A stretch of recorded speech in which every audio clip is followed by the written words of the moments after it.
আসসালামু আলাইকুম প্রিয় ছাত্রছাত্রী, সবাইকে স্বাগত জানাচ্ছি বিদ্যালয়ের পক্ষ থেকে। ছাত্রছাত্রীর সাথে সাইন। কেমন আছেন সবাই আর কেমন চলছে আপনাদের প্রস্তুতি? আজকে হলো আপনাদের বাংলাদেশ বিষয়গুলি সাধারণ জ্ঞান লেকচার নাম্বার 4, গণপ্রজাতন্ত্রী বাংলাদেশের সংবিধান নিয়ে আমরা পড়ব। তো সংবিধানের মধ্যে এখানে আমরা আজকে যেগুলো আলোচনা করব, সংবিধানের গুরুত্বপূর্ণ সকল বিষয়গুলোরই আমরা কথা বলবো।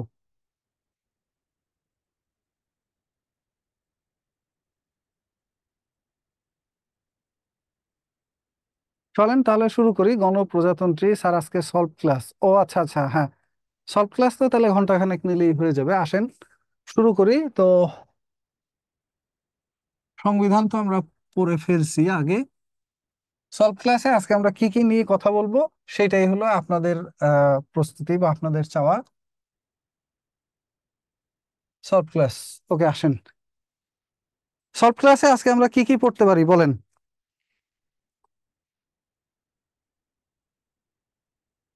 সলভ ক্লাসে আমরা আজকে কোন কোন বিষয় নিয়ে কথা বলবো একটু বলেন। 1 থেকে 4 নাম্বার লেকচার।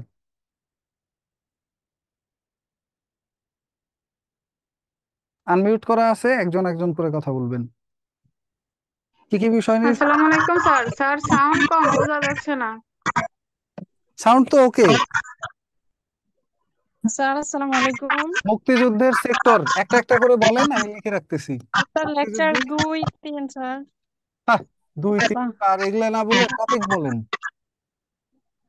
স্যার বাঙালি জাতির উদ্ভব, স্যার ওই যে দিল্লি, তারপর একটা দিল্লি হলো শাসন, বাংলা শাসন, স্যার ওই এইটুকু আর কি অংশটা। একটা হলো মুক্তিযুদ্ধ নিয়ে আর কিছু বলার থাকলে সেটা। স্যার, সংবিধানের ওই অনুচ্ছেদ গুলো আপনি একটু ভালো করে আজকে ইয়ে করে দেন। আপনি এর আগে একবার পড়াইছিলেন না ওইভাবে। ওই ইম্পর্টেন্ট অনুচ্ছেদ গুলা আজকে ওটা দেখাই, ওটাই মনে হয় বেটার হবে। অনুচ্ছেদ গুলো আরো বলেন। স্যার মুসলিম শাসন। মুসলিম শাসন আর কিছু।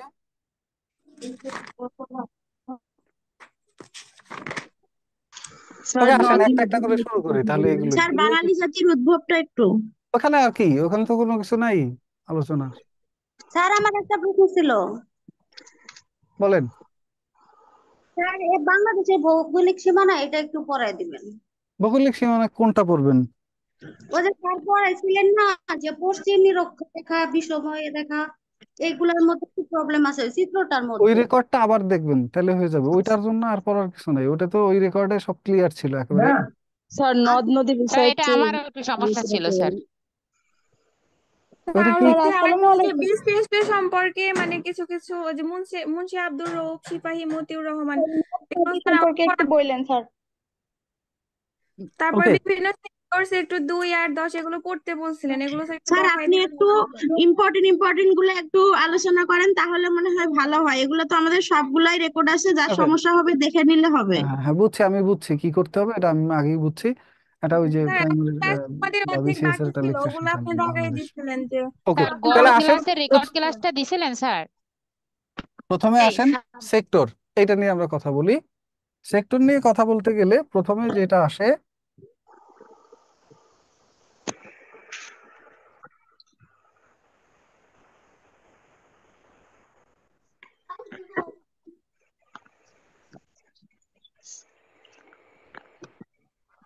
সামনে কলম তো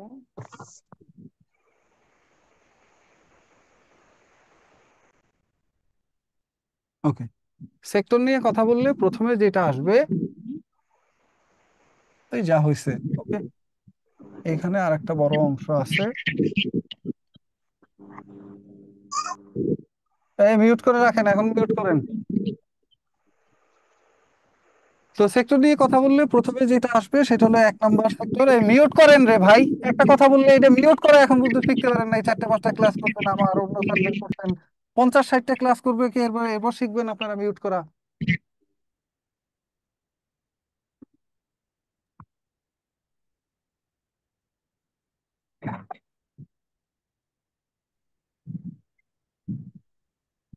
ওকে, তো তো এখন আসেন একটা একটা করে বলি। প্রথমে হলো 1 নম্বর সেক্টর, এইটা 1 নম্বর সেক্টর। এই সেক্টরটা ছিল চট্টগ্রাম থেকে একেবারে ফেনীর শেষ মাথা পর্যন্ত, এই অংশটা নিয়ে ছিল 1 নম্বর সেক্টর। 1 নম্বর সেক্টরের সেক্টর কমান্ডার ছিলেন মেজর জিয়াউর রহমান। মিউট করতে পারেন নাকি? আমি মানে মিউট হয় নাই, বাচ্চা কথা বলতেছে পাশে, এটা বুঝতেছেন না আপনি?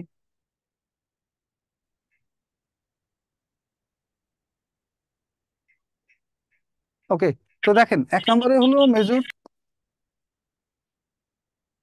মিউট করে দিচ্ছি সবাইকে, আর কারো কোনো কথা বলার দরকার নেই। ওর মতো স্যার এটাই ভালো। এটাই করেন। মিউট করা শিখেন নাই আপনারা, আর কি করব? এতজন মানুষ যদি নিজের নিজের আইডিটা মিউট করতে না পারেন। ওকে, তো আসেন 1 নম্বরে যেটা লিখবেন সেটা হলো মেজর জিয়াউর রহমান ছিলেন এখানের সেক্টর কমান্ডার। 2 নম্বরে মেজর রফিকুল ইসলাম বীর উত্তম। মেজর রফিকুল ইসলাম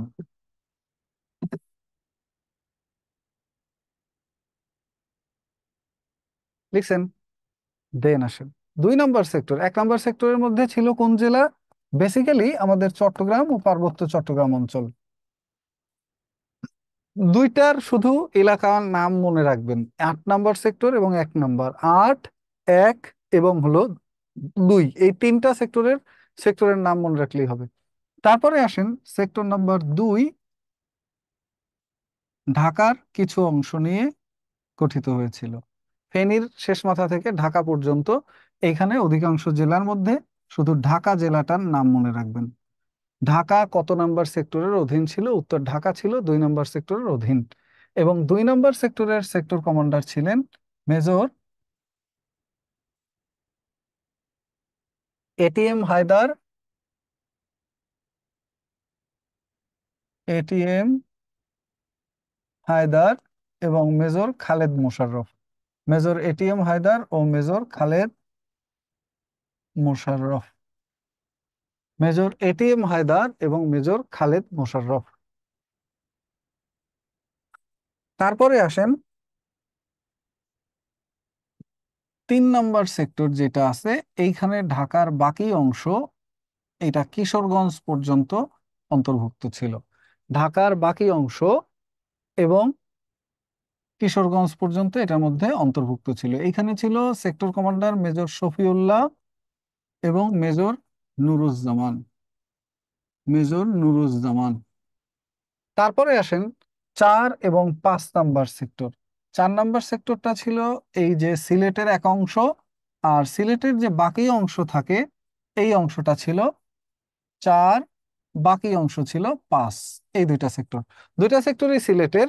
একটা হলো সিলেট পূর্ব, একটা হলো সিলেট পশ্চিম। হাতের ডান পাশ পূর্ব পাশ, আর একটা হলো পশ্চিম পাশ। একটা সিলেট পূর্ব, একটা সিলেট পশ্চিম।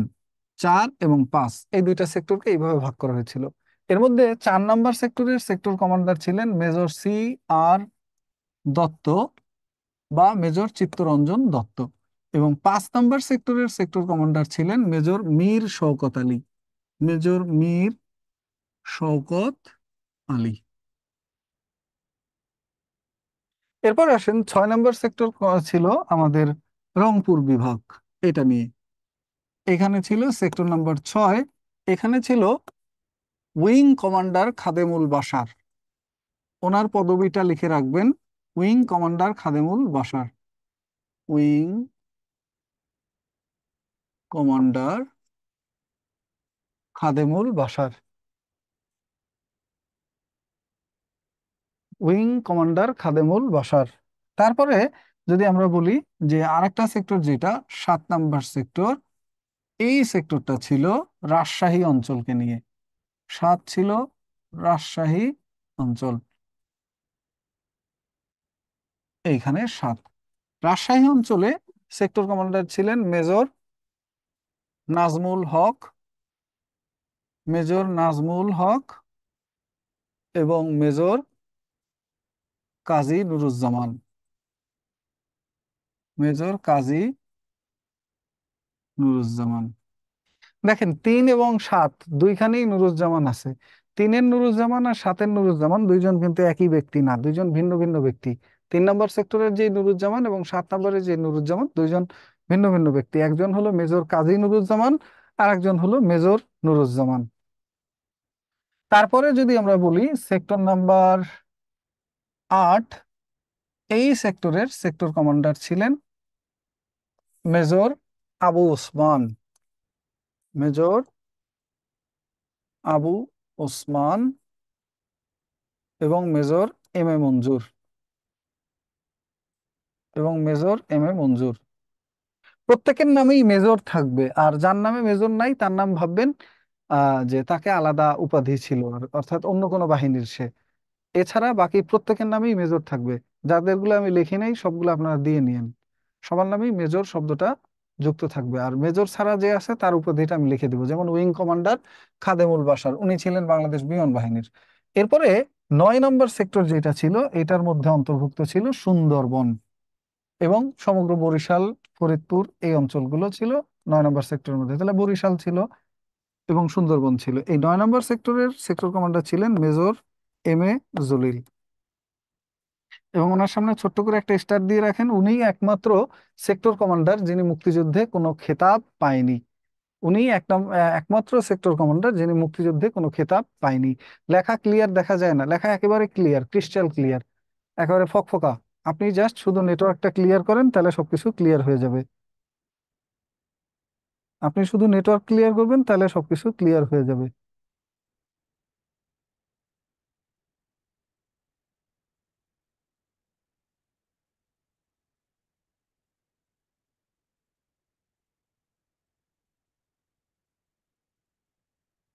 লিখছেন? নেক্সট আসেন। বাকি থাকলো একটা অঞ্চল, এই যেটা আমরা লিখি নাই, এই অঞ্চলটা। এই অঞ্চলটার সেক্টর কমান্ডার ছিলেন সেক্টর নাম্বার এটা 11। এই সেক্টরের সেক্টর কমান্ডার ছিলেন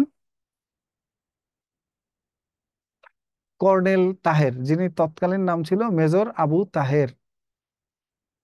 মেজর আবু তাহের, মেজর আবু তাহের। আর হলো squadron leader Hamidullah, squadron leader Hamidullah, ANM Hamidullah. একজন হলো মেজর আবু তাহের, আর উনি হলেন squadron leader ANM Hamidullah, ANM Hamidullah, ANM Hamidullah. 3 নং সেক্টরে মেজর শফিউল্লাহ নুরুজ্জামান বলছিলেন। হ্যাঁ, তো ঠিকই আছে, নুরুজ্জামান তো বলছেই। ওকে স্যার, 10 নম্বর মিসিং। আচ্ছা, মিসিং থাকলে সেটা আমি পূরণ করে দিব, আগে এগুলো লেখেন। মেজর আবু তাহের এবং স্কোয়াড্রন লিডার ANM হামিদুল্লাহ। 10 নম্বর সেক্টর আসলে কোনো সেক্টর উপরে ছিল না, এটা ছিল নৌ সেক্টর। 10 নম্বর ছিল নৌ সেক্টর, এবং এই সেক্টরটা একমাত্র সেক্টর যেখানে কোনো সেক্টর কমান্ডার ছিল না। এরা সরাসরি প্রধান সেনাপতির নির্দেশ মোতাবেক যুদ্ধ করত। সেক্টর কমান্ডার ছিল না।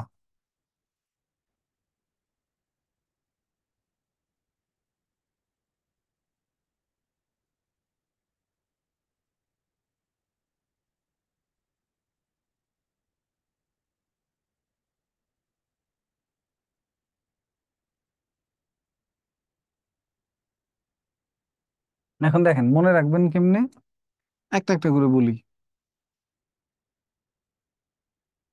প্রথম লেখেন একজনের মাজার জিয়ারত করব। হ্যাঁ, মাজার জিয়ারত, একজনের মাজার জিয়ারত করতে গেছি। তো মাজার জিয়ারতের মধ্যে দেখেন জিয়াউর রহমান আছে, আর রতে এই যে জিয়া, আর এই রতে রফিকুল ইসলাম। সেক্টর নাম্বার 1, ভুলবেন না আর কখনো।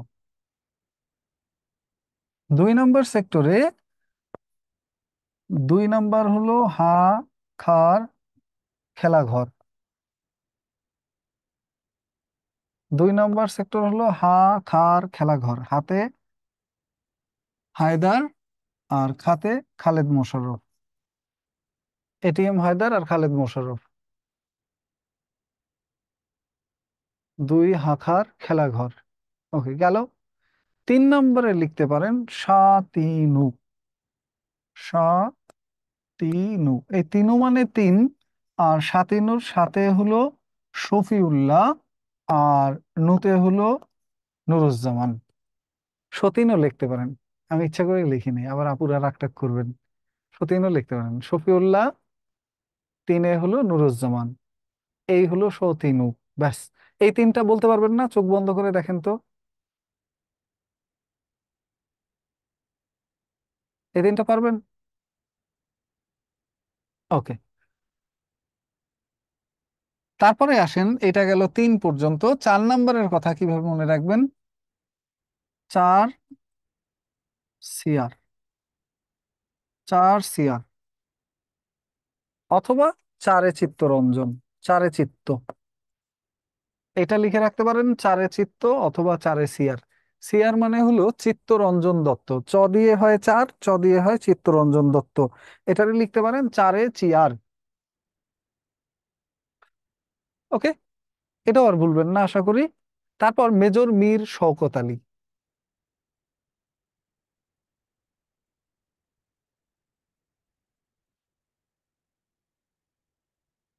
500 টাকার নোট লিখে রাখেন এটা।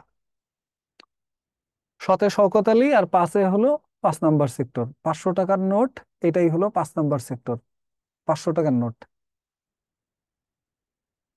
5 শওকত আলী, 5 মানে হলো 500 টাকার নোট।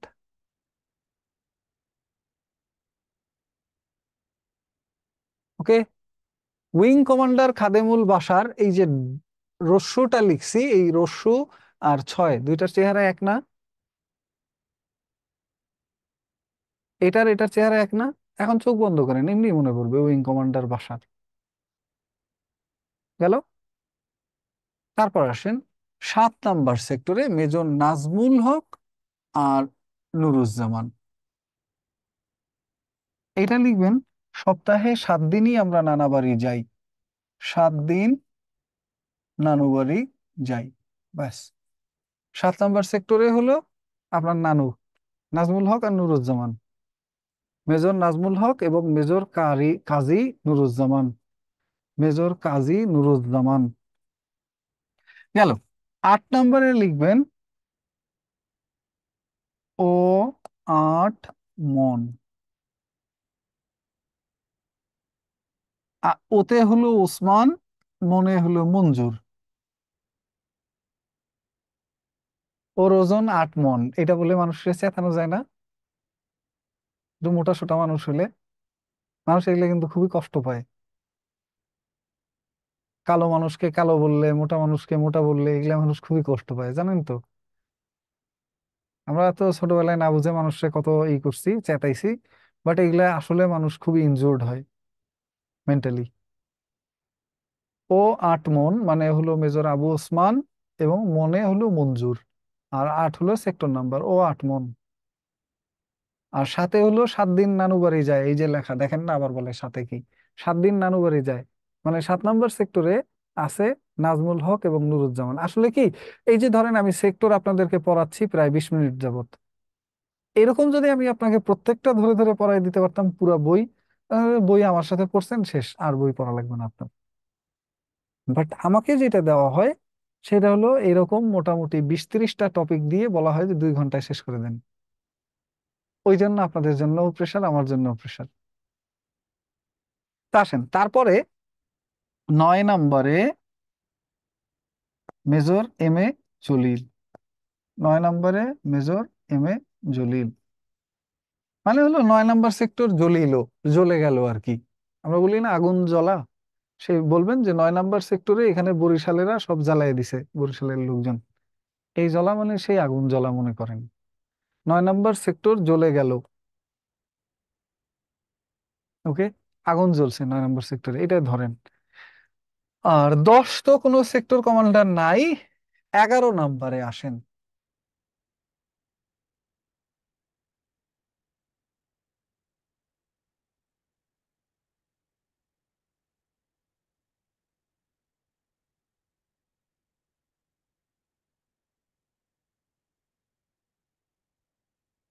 11 হাতারে নিয়ে 11 হাতারে নিয়ে ওরা 11 জন দেখলাম। ওরা 11 জন দেখলাম। 11 হাতা মানে কি? হাতে হলো হামিদুল্লাহ, তাতে হলো তাহের। 11 হাতা, ধরেন কারো 11টা হাত আছে। মা দুর্গার হাত তো 10টা, এর হাত হলো 11টা। এই 11 হাতা এক ব্যক্তিরে নিয়ে আপনি সিনেমা দেখছেন, ওরা 11 জন। মনে থাকবে? এখন এই কয়টা ইজিলি আশা করি বলতে পারবেন আপনারা, কিন্তু তার আগে একবার পড়তে হবে যেন এই যতটুক বলছি এইটুক যেন মনে থাকে। 11 হাতারে নিয়ে ওরা 11 জন সিনেমাটা দেখলাম। হাতা মানে হলো হামিদুল্লাহ এবং Taher, major Abu Taher, squadron leader Hamidullah. তারপরে আসেন সেক্টর নিয়ে, আর কিছু বলার নাই আমার। সেক্টর নিয়ে এই পর্যন্ত কথা শেষ। আগের ক্লাসে আমরা কি শুধু সংবিধান পড়েছি, না সংবিধানের সাথে আরো যে টপিক আছে সেগুলোও পড়েছিলাম? সংবিধানের সাথে বোধহয় আরো কিছু টপিক ছিল ওই দিন। শুধু সেক্টর, মানে কি বলে, শুধু সংবিধান পড়ছিলাম নাকি সংবিধানের সাথে অন্য কিছু পড়ছিলাম? 6, 8, 11 জায়গার নাম দরকার নাই, একটারও জায়গার নাম থাকলে আমি লিখে দিতাম। লিখছেন? আমি যেটা জিজ্ঞেস করছি সেটা বলেন। বলে খেতাব পড়া হয় নাই, শুধু সংবিধান পড়ছিলাম। তাহলে সংবিধানের সাথে আরো কিছু টপিক আছে, ওইগুলো আমরা আজকে অল্প করে আলোচনা করব। নদী সম্পর্কে ইউটিউবে ক্লাসটা দেখতে বলছিলাম, দেখছেন কে কে একটু কমেন্ট করেন তো। নদী সম্পর্কে বলছিলাম যে নদ নদী নিয়ে ইউটিউবে 55 মিনিটের একটা ক্লাস আছে বাংলাদেশের নদ নদী নিয়ে। ইউটিউব হলো, ইউটিউবে ঢুকে আপনি আমাদের চ্যানেলের নাম লিখবেন বিদ্যাবাড়ি, BIDDA, এইখানে সার্চ দিবেন, ঢুকে গেলে নদীর ক্লাসটা পাবেন। তো আবার কে বলে যে নতুন করে নদ নদীর ক্লাসটা একটু বলেন আবার।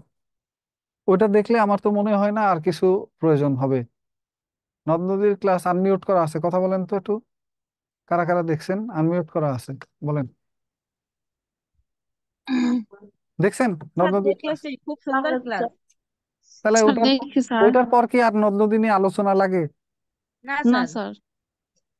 তাহলে যারা দেখেননি তারা চাচ্ছেন, যারা দেখেননি তারা ওইখানে গিয়ে দেখে নেবেন। ওকে, নদ নদী নিয়ে আর স্যার কথা বলবো না। দেখছি কিন্তু দীর্ঘতম নদী কোনটা? হয়েছে দীর্ঘতম ইউটিউবে। নদী কেন? পদ্মা নদী। এখন বললাম না ওই দিন বলে দিছি যে আগে ছিল তখন ছিল ইসামতি, তখন ছিল ইসামতি। ইসামতি, এখন হবে পদ্মা। পদ্মা। স্যার নদ মুখ নদীর মধ্যে পার্থক্য শুধু কি? ওই একটা সেন্স। বুঝি না। নদ নদীর মধ্যে পার্থক্য? নদ আসলে বলা হয় কি, বলা হয় যে যে সকল নদীর নাম পুরুষবাচক তাদেরকে আমরা নদ বলি, বাট এর কোনো ভিত্তি নাই। দ্বিতীয়ত, নদ বলা হয় যে সকল নদীর কোনো শাখা নেই, নদীর শাখা নেই। কিন্তু আসলে এগুলা ভুয়া কথা, প্রত্যেকটা নদীরই শাখা আছে। আমাদের ব্রহ্মপুত্রকে আমরা নদ বলি না? ব্রহ্মপুত্র নদের শাখা নদী কে? যমুনা। যমুনা। হ্যাঁ, তাই না? তাহলে যমুনা জি কি স্যার। নদ হইলো? হয় নাই। সংজ্ঞা অনুযায়ী ব্রহ্মপুত্র নামটা পুরুষের না মহিলার? আপনি কেমনে ফিক্সড করলেন? সো এই ব্যাপারটা মানে প্রচলিত আছে যে এইটাকে নদ বলে, আসলে এরকম কোনো প্রচলিত সংজ্ঞা নাই। এবং নদী আর নদের মধ্যে কোনো পার্থক্য নাই। বাংলাদেশে 4টা নদকে, কপোতাক্ষ নদ, ব্রহ্মপুত্র নদ, এগুলো এরকম 4টা নদকে বলা হয়, নদীকে বলা হয় নদ, বাট এর কোনো ভিত্তি নাই। যেমন নীল নদ আমরা লিখি কি? নীল নদ। বাট বিদেশিরাও কি নদ লেখে? তারা লেখে নীল রিভার। আর রিভার শব্দের মানেই হলো নদী। এটা জাস্ট নিজস্ব সৃষ্টি একটা জটিলতা বা ঝামেলা বলতে পারেন এক কথায়, যে আমরা এটা জটিলতা সৃষ্টি করছি, আমাদের লোকজনই করছে। যাই হোক, আসেন, নদ নদীর বেসিক্যালি ওরকম কোনো পার্থক্য হয় না, আমি নিজেও বাংলার অনেক জনগণ ঘাটাঘাটি করছি, বাট হয় না। ওকে, স্যার আমি নেক্সট। আর একটা কথা বিভিন্ন বলতে আন্দোলন সম্পর্কে একটু বলতেন। কিসের আন্দোলন? নীল বিদ্রোহ, তারপরে এরকম অনেকগুলো দিচ্ছেন না, এখন যে কি কি পড়বো বুঝতে পাইতেছি না যেগুলো ভালো লিখে করে। দিছি ওইগুলো পড়বেন। স্যার কোন মুক্তিযুদ্ধ সাবজেক্ট বিষয়ক থেকে পড়বো? প্রকাশনা। ওগুলো তো স্যার। লিখেই দিছি, ওগুলো আবার পড়বেন, তাইলেই তো হলো। আমি আর বলবো কি আন্দোলন নিয়ে? স্যার মুক্তিযুদ্ধ বিষয়ক প্রকাশনা কয়েকটা পড়লে আপনি আসেন, পড়তে এইটা বলেছেন। গুরুত্বপূর্ণ একটা টপিক, মুক্তিযুদ্ধের প্রকাশনা। কেতাব নিয়ে পড়ছিলেন আপনারা? মুক্তিযুদ্ধের সর্বপ্রথম শহীদ হয় কে? প্রথম শহীদ হয় কে বীর শ্রেষ্ঠদের মধ্যে? বীর শ্রেষ্ঠদের মধ্যে প্রথম শহীদ কে? বিশিষ্ট lance naik Munshi Abdur Rouf. Very good. কয় তারিখ শহীদ হয় উনি? 8 এপ্রিল 1972। 8 এপ্রিল 1972। Very good. না সরি 1971। আচ্ছা, 8 এপ্রিল যেহেতু বলছেন তাহলে এটাও ঠিকঠাকই বলবেন জানি। মুক্তিযুদ্ধের সর্বশেষ শহীদ হন কে? বিশিষ্ট ক্যাপ্টেন মহিউদ্দিন জাহাঙ্গীর। এত কিছু আপনারা কেমনে জানেন? উনি কবে শহীদ হয়? 14ই ডিসেম্বর 1971। মুক্তিযুদ্ধে শহীদদের মধ্যে সর্বকনিষ্ঠ কে ছিলেন? বিশিষ্ট সিপাহী হামিদুর রহমান। সিপাহী হামিদুর রহমান। হামিদুর রহমান শহীদ হন কবে? এখন আর স্যার জানেন? 28 অক্টোবর 1971। 28 অক্টোবর 1971। এরপর আসেন, মুক্তিযুদ্ধে বিমান বাহিনীর একমাত্র সদস্য কে ছিলেন? স্যার বিশিষ্ট ল্যান্স নায়ক ল্যান্স মতিউর নায়ক। রহমান। এটা কি বলছে? ল্যান্স নায়ক বলছে কে? মতিউর রহমান স্যার। মতিউর রহমানের পদবী কি? লেফটেন্যান্ট। কি পদবী? Flight lieutenant Matiur Rahman. উনি কবে শহীদ হন? আগস্টের কত তারিখ বলেন? 30 আগস্ট কি? 23 জুন। না আবার বল 23 জুন। মতিউর রহমান কবে শহীদ হয়েছে? 23 জুন কই পাইছেন আপনি? না সরি স্যার, মানে ওনারা 20 আগস্ট তো বললাম না, আগস্ট মাস বলে দেই আমি, তারপর আবার বলেন 23 জুন। 20 আগস্ট 1971। এখন আসেন, এরা কে কোন সেক্টরে যুদ্ধ করছে সেটা বলেন। স্যার মুন্সি আব্দুর রহমান 1 নং সেক্টরে। আব্দুর রহমান কার নাম? আব্দুর রউফ স্যার, আব্দুর রউফ। হ্যাঁ, উনি কয় নম্বর সেক্টরে যুদ্ধ করছে? 1 নম্বর সেক্টরে। ওনার কবর আছে কোথায়? রাঙামাটির নানিয়ার চর। নানি আসছে। নানিয়া চর, রাঙামাটি। স্যার কথা রিফ্লেকশন হচ্ছে। এটা কারটায় হয়? একটু করে দেন, আবার আনমিউট করবেন। হ্যাঁ, তাহলে হবে। তারপরে আসেন আমাদের এইখানে শেষ, ভাই যাতে রিফ্লেকশন হয় সেই লোকটা একটু মিউট করেন। স্যার আমার একটু প্রশ্ন ছিল। কারটায় হয়? হ্যাঁ বলেন। আর একটা সময় তো আমাদের এই দেশটা ভারতবর্ষের সাথে ছিল, তো ভারতবর্ষের সাথে কখন ভারত আলাদা হয়েছে এবং বাংলাদেশটা আলাদা হয়েছে? আর পূর্ব পাকিস্তান, পাকিস্তান তো বর্তমান যেটা পাকিস্তান ওইটাই আগে পশ্চিম পাকিস্তান ছিল। আর আমাদের ভারত বাংলাদেশ। 15 আগস্ট। এটা কি কি প্রশ্ন বাংলাদেশ করেন আপনি? 14 আপনি আগস্ট। আগে ক্লাস করছেন একটাও? স্যার হ্যাঁ আমি ক্লাস করছি, কিন্তু আমি একটু বুঝতে পারিনি এই না বোঝার প্রশ্নটা। কি আছে বলেন, বাকিরা কেউ একজন বুঝাই বলেন। 1947 সালে দেশ দেশ ভাগ হয় কবে?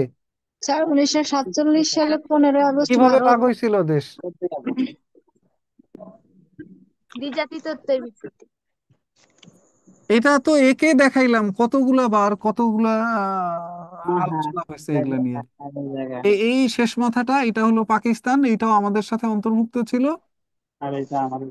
আর এইখানে হলো আমাদের দেশ, এটাও আমাদের মধ্যে অন্তর্ভুক্ত ছিল ভারতবর্ষের মধ্যে। আর এইখানে আসাম, এটা আমাদের মধ্যে অন্তর্ভুক্ত ছিল, এটার নাম ছিল বাংলা। পরে এইখান থেকে এই জায়গাটা দিয়ে দেওয়া হয় ভারতকে, এই জায়গাটাও দিয়ে দেওয়া হয় ভারতকে, আর মাঝখান থেকে বাংলাদেশকে রেখে দেওয়া হয় পূর্ব পাকিস্তান নামে, কারণ এটা মুসলিম অধ্যুষিত এলাকা। আর এইটার সাথে যুক্ত করা হয় এই পাকিস্তানকে, এবং এই দুইটা মিলে একটা দেশ গঠন করা হয় যার নাম পাকিস্তান। আর মাঝখানে পুরো ভারতকে আলাদা করে নতুন আর একটা দেশ গঠন করা হয়, একটা হয় ভারত, একটা হয় পাকিস্তান। এটা 1947 সালে হয়। আপনি আগের ক্লাসগুলো একটু বিস্তারিত দেখবেন, আবার ওই রেকর্ডিং গুলো আবার দেখবেন, তাহলে বুঝবেন। এটার তো স্যার আলোচনা, আসসালামু অনেক আলাইকুম স্যার। আলোচনা করা, ধরে ধরে এক এক লাইন বাই লাইন। স্যার মুসলিম শাসন স্যার দিল্লিটা একটু স্যার বলতেন। বলবো বলবো, লিখে রাখছি, একটু সময় দিন। স্যার একটা কোশ্চেন ছিল স্যার।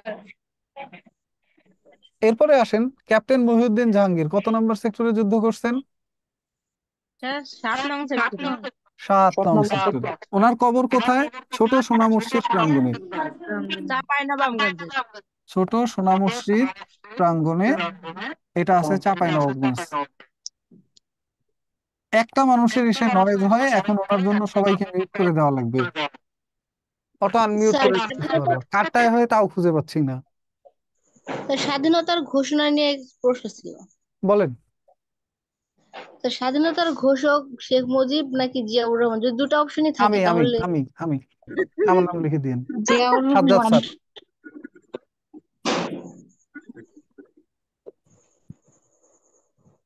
আমার নাম লিখে দিবেন।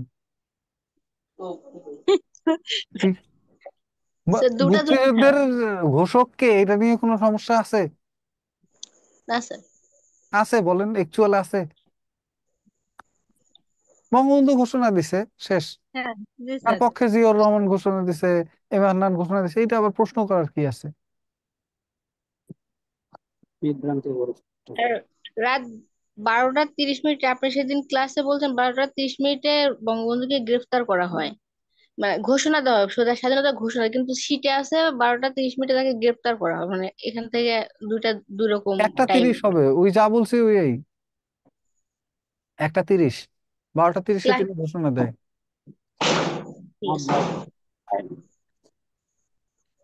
ওকে, নেক্সট আসেন। হামিদুর রহমান, সিপাহী হামিদুর রহমান, উনি যুদ্ধ করছেন কত নাম্বার সেক্টরে? 4 নং সেক্টর। 4 নাম্বার সেক্টরটা কই ছিল? সিলেটে। ভারতের ত্রিপুরা রাজ্যের। হ্যাঁ, ওইখানে ওনার কবর, ত্রিপুরা ও রাজ্যের কবর। হাতিমসরায় ওনার কবর ছিল। বাট এখন আর ওনার কবর ওইখানে নাই, ওনার কবর ওইখান থেকে নিয়ে আসা হয়েছে। ওনার কবর আছে মিরপুর শহীদ মিরপুর শহীদ বুদ্ধিজীবী বুদ্ধিজীবী কবরস্থান। কবরস্থান। জি স্যার। মিরপুর শহীদ বুদ্ধিজীবী কবরস্থান। স্যার কবর কিভাবে নিয়ে আসা হয়? মাথায় করে নিয়ে আসা হয়, কেউ যায়, গিয়ে ওই কবরটা মাথায় নেয়, নিয়ে চলে আসে। এ হুদাই, এ লাশ গুবিজ, কি অদ্ভুত প্রশ্ন! জাস্ট কবর নিয়ে আসে মানে হলো ওনার ওই কবরের মধ্যে যা ওই হাড্ডি গুড্ডি বা মাটি, দেহ ধরেন অবশেষ। বাস, সহজ কথা হলো ওই কবরের যে কোনো একটা অংশ হইতে পারে, মাটি হইতে পারে, শরীরের অংশ। শরীরের অংশ জি স্যার। ইউজুয়ালি পাওয়া যায় না, অনলি হাড্ডি গুড্ডি দুই একটা পাওয়া যাইতে পারে। ধরেন ওইখান থেকে এক মুঠ মাটি নিয়ে আসছে, এনে মাটি বলছে এই নিয়ে আসছে। নিয়ে আসছি হামিদুর রহমানের। হ্যাঁ, এত বছর পর হাড্ডিও পাওয়া যায় তো। ওই তো মাটি নিয়ে আসছে মুঠ ওইখান থেকে।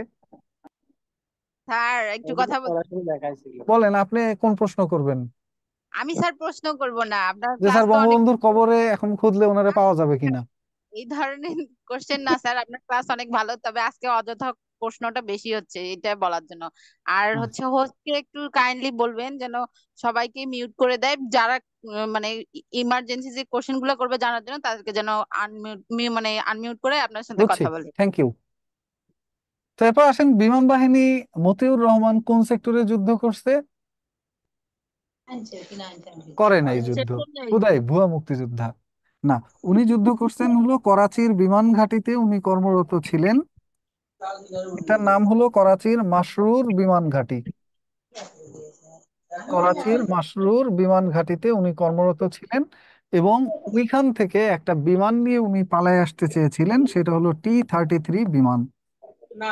এটার ছদ্মনাম হলো ব্লু বার্ড, ছদ্মনাম হলো ব্লু বার্ড। এবং এইটা নিয়ে আসার সময় বিমান ক্র্যাশ হয়ে উনি শহীদ হন। মারা যায়। যুক্তফ্রন্ট মন্ত্রিসভা গঠিত হয় 4ঠা এপ্রিল। অন্য যেখানে যা লেখা দেখেন সব বাদ। স্যার আসসালামু আলাইকুম স্যার। ওয়ালাইকুম আসসালাম, বলেন। আমার একটা কোশ্চেন ছিল, মানে কোশ্চেন কি স্যার, এই যে একটু আগে যেভাবে মানে মুক্তিযুদ্ধের সেক্টর গুলো বুঝাইছেন স্যার, আমার ওই যে জনপদ গুলোর নাম মনে থাকে না, বর্তমান অঞ্চলগুলো, ওইটা যদি কোনোভাবে বুঝায় মানে বলে দিতেন। আপনার আগে বুঝাইছিলেন, বুঝতে পারছি, বাট নামগুলো মনে থাকে না, সব এলোমেলো হয়ে যায়, একটা সাথে আরেকটা মিক্সড হয়ে যায়। কিসের নাম মনে থাকে না? স্যার ওই যে প্রাচীন জনপদ আর হচ্ছে বর্তমান যে অঞ্চলগুলো। এটা না মনে থাকার কিছু নাই, ক্লাসটা আবার দেখবেন, তাহলে সুন্দরভাবে মনে থাকবে। আসসালামু আলাইকুম স্যার। একেবারে সহজ কথা, মানচিত্রটা দেখে দেখে যেভাবে পড়াইছি আপনারা সেইভাবে আবার দেখবেন, তাইলেই হবে। আপনারা এই যারা এই প্রশ্নগুলো করতেছেন, আমি শিওর যে তারা ওই ক্লাসটা তো মনোযোগ দিয়ে দেখেন নাই, নাম্বার 1। নাম্বার 2 হলো ওই ক্লাস আর দ্বিতীয়বার পড়েনও নাই ওই পড়াগুলো।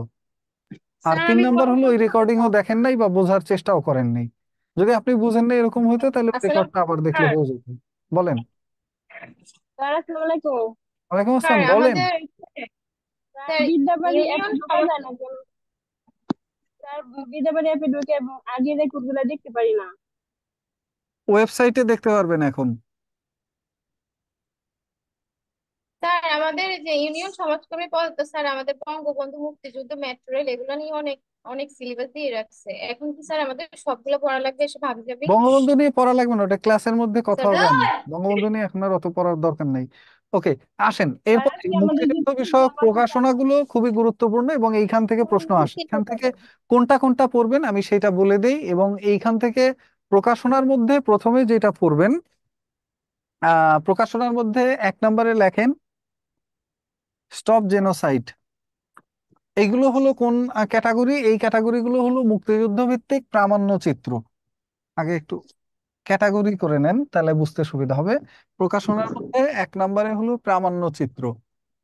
প্রামাণ্য চিত্র প্রথমটা হলো স্টপ জেনোসাইড। কে এটার পরিচালক ছিলেন? জহির রায়হান। স্টপ জেনোসাইড পরিচালক হলো জহির রায়হান। ব্যাস।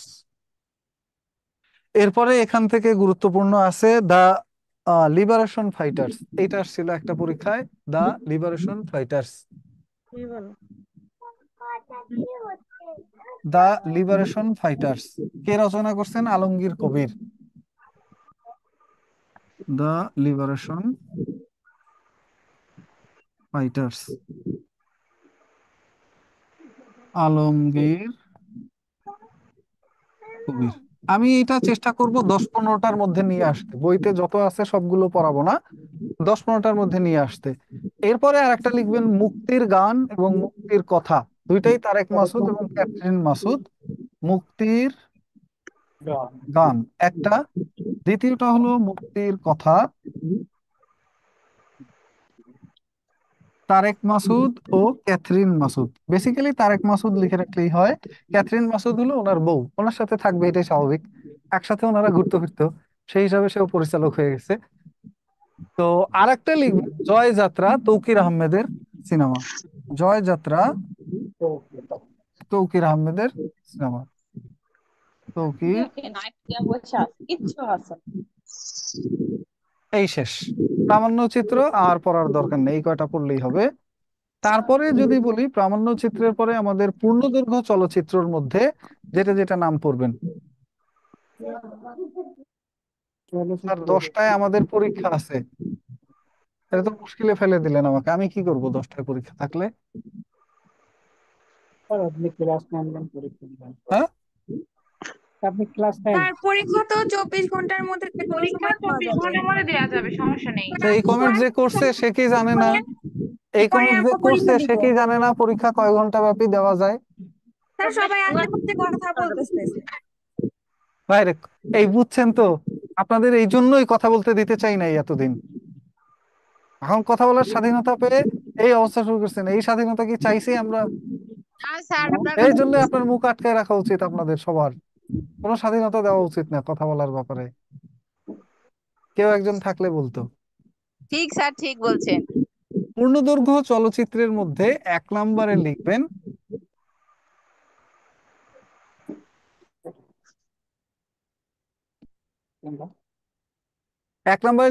ওরা 11 জন, চাষী নজরুল ইসলাম। এটা অনেকবার আসছে পরীক্ষায়। ওরা 11 জন, পরিচালক হলো চাষী নজরুল ইসলাম। নেক্সট এখান থেকে লিখবেন ওরা 11 জনের পরে আর লিখবেন হলো ধীরে বহে মেঘনা, আলমগীর কবির। ধীরে বহে মেঘনা, আলমগীর কবির। লিখছেন ধীরে বহে মেঘনা, আলমগীর কবির। আবার তোরা মানুষ হ, খান আতাউর রহমান।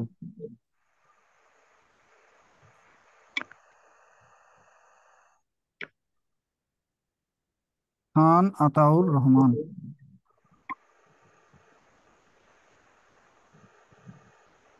লিখছেন আবার তোরা মানুষ হ, খান আতাউর রহমান। এরপর লিখবেন আগুনের পরশমণি, হুমায়ুন আহমেদ।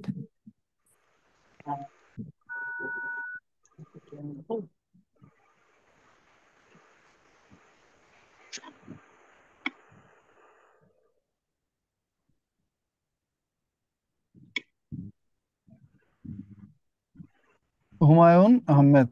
হাঙর নদী গ্রেনেড চাষী নজরুল ইসলামের কি হাঙর নদী গ্রেনেড? হাঙর নদী গ্রেনেড এটাও মনে হয় চাষী নজরুল ইসলামেরই মুভি। সিনেমাটা গুরুত্বপূর্ণ, হাঙর নদী গ্রেনেড সিনেমাটা দেখছিলাম বোধহয় আমি। চাষী সেটা নজরুল, সেলিনা হোসেন স্যার, সেলিনা হোসেন। উনি তো আর সেলিনা। পরিচালনা করে নাই, উনি এটা উপন্যাস লিখছে। উনি কি পরিচালক ছিল সিনেমার? মনে হয় না। উনি উপন্যাস লিখছে, হাঙর নদী গ্রেনেড নামে ওনার একটা উপন্যাস আছে, ওইটাকেই চিত্রায়ন করছে হলো আমাদের এই চাষী নজরুল ইসলাম সাহেব। নজরুল। আরেকটা চলচ্চিত্রের নাম লিখবেন, সেটা হলো একটা না দুইটা লিখবেন, গেরিলা এবং আমার বন্ধু রাশেদ। আমার বন্ধু রাশেদ পরিচালক কে? আমার বন্ধু রাশেদ এটার পরিচালক কে? মোর্শেদুল ইসলাম। মোর্শেদুল ইসলাম। মোর্শেদুল ইসলাম। মোরশেদুল ইসলাম লিখছেন? মোরশেদুল ইসলাম।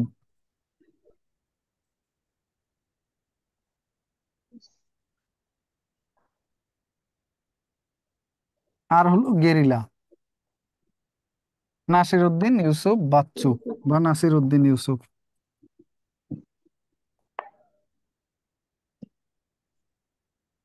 একটা গল্প বলবো আপনাদের। আমার কক্সবাজার যাওয়ার দরকার আগামী, সম্ভবত আমরা আগামী কত, এটা হলো 18 তারিখে যাচ্ছি 2 দিনের জন্য। 3 দিন হতে পারে, এটা একদিন বেড়ে। তো এখন যেতে হলে আমি কি আমার যা ব্যাগ ব্যাগ বাটোরা আছে, যত জামা কাপড় আছে সব নিয়ে রওনা দিব? ধরেন এই হলো আমি, এখন আমি রওনা দিব, আমার ব্যাগ গুছাবো, আমার সুটকেস হবে কি এত বড় রওনা দিলে, নাকি আমার সুটকেস হওয়া উচিত এত বড়? কোনটা আমার জন্য, ছোট। ছোটটা ছোট। কোনটা হবে, এ নাকি বি, কোনটা নেওয়া দরকার? স্যার এ এ হবে। And এ নিলে এর মধ্যে সবকিছু যাবে? জি না স্যার স্যার, প্রয়োজনীয় প্রয়োজনীয়তা স্যার, কি যাবে? প্রয়োজনীয়তা স্যার। তো আপনারা পরীক্ষার হলে গেলে এরকম বড় বই কি মাথায় করে নিয়ে যেতে পারবেন, নাকি এরকম প্রয়োজনীয় জিনিস নিয়ে যেতে হবে? স্যার প্রয়োজনীয় জিনিস। হুম। এইরকম ব্যাগ গুছায় পরীক্ষার হল পর্যন্ত যাইতে পারলে তাহলে লাভ আছে, যেগুলো আপনার মাথায় থাকার মতো। অর্থাৎ ধরেন আমরা কালকে নারিকেল খেলাম রাতে বের হয়ে, একটা নারিকেল আপনি কিনতে গেছেন। এখন এই নারিকেলটা আপনি কিনতে গেলে ছোলা কি আপনি খাবেন? না স্যার। ছোলা খাবেন? না স্যার, খাবেন না, কি খাবেন? নারকেল, নারকেলের পানি। হ্যাঁ। তো পড়াশোনার মধ্যে থেকেও এরকমই আপনার গুরুত্বপূর্ণ অংশগুলো খাবেন, সব খাবেন না। আর পরীক্ষার হলে নিয়ে যাবেন এর থেকেও সংক্ষিপ্ত, আরো কনসাইজ। যেমন 6 দফা পড়ছেন না, এখন 6 দফার দফাগুলো বলতে পারবেন কেউ?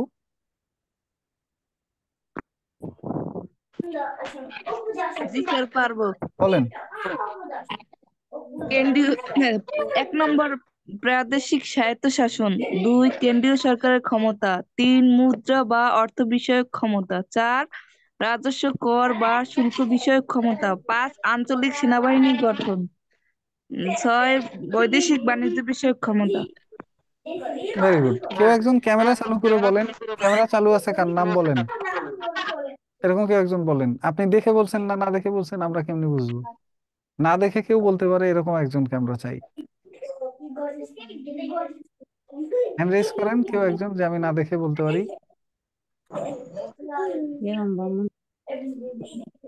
মুখস্থ করতে নিছেন আপনারা? ভয় পাইলে থাক, ভয় পাইলে আর দরকার নাই।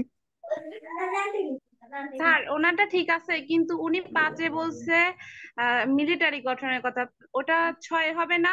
স্থানীয় হ্যাঁ, মিলিটারি, ওটা হ্যাঁ, 6 হবে না? আধা সামরিক বাহিনী গঠন। হ্যাঁ হ্যাঁ, ওটা তো 6 হবে। এই জন্যই আর কি আমি ব্যাপারটা বলছিলাম পাপ মুক্ত বাসা, যেটা লিখে দিছিলাম যে এক লাইনে এই পড়াটা শেষ, জি স্যার। জি এক স্যার। লাইনে পড়া শেষ। কারণ সেটা বাদ দিয়ে যদি আপনি বেশি পড়তে যান তাহলে দেখবেন যে পড়া আরো আপনার জন্য কঠিন হয়ে গেছে। মনে রাখা সিকোয়েন্সিয়ালি বা সিরিয়াল ওয়াইজ মনে রাখাটা টাফ হয়ে যাবে। এই জন্য আমি সবসময় বলছি যে কোনো জিনিসকে যত বেশি সম্ভব কনসাইজ করার চেষ্টা করবেন, ছোট বানানোর চেষ্টা করবেন। বিশেষ করে যদি সেই জিনিস আবার ক্যারি করতে হয়, অর্থাৎ আপনি যদি আগামী 2-3 বছর চাকরির পরীক্ষা দেন, এই পড়াটা 2-3 বছর আপনার মাথায় রাখতে হবে। এই জন্য এটাকে এমন একটা শেপ দিবেন বা এমন একটা কাঠামোতে নিয়ে আসবেন যেন পড়াটা আপনার মনে থাকতে বাধ্য হয়। যেমন আমরা যদি বলি, আসেন দেখি কতদূর মনে আছে, আমরা যদি বলি সেক্টর নাম্বার 3 সেক্টর কমান্ডার কে কে, খাতা দেখবেন না?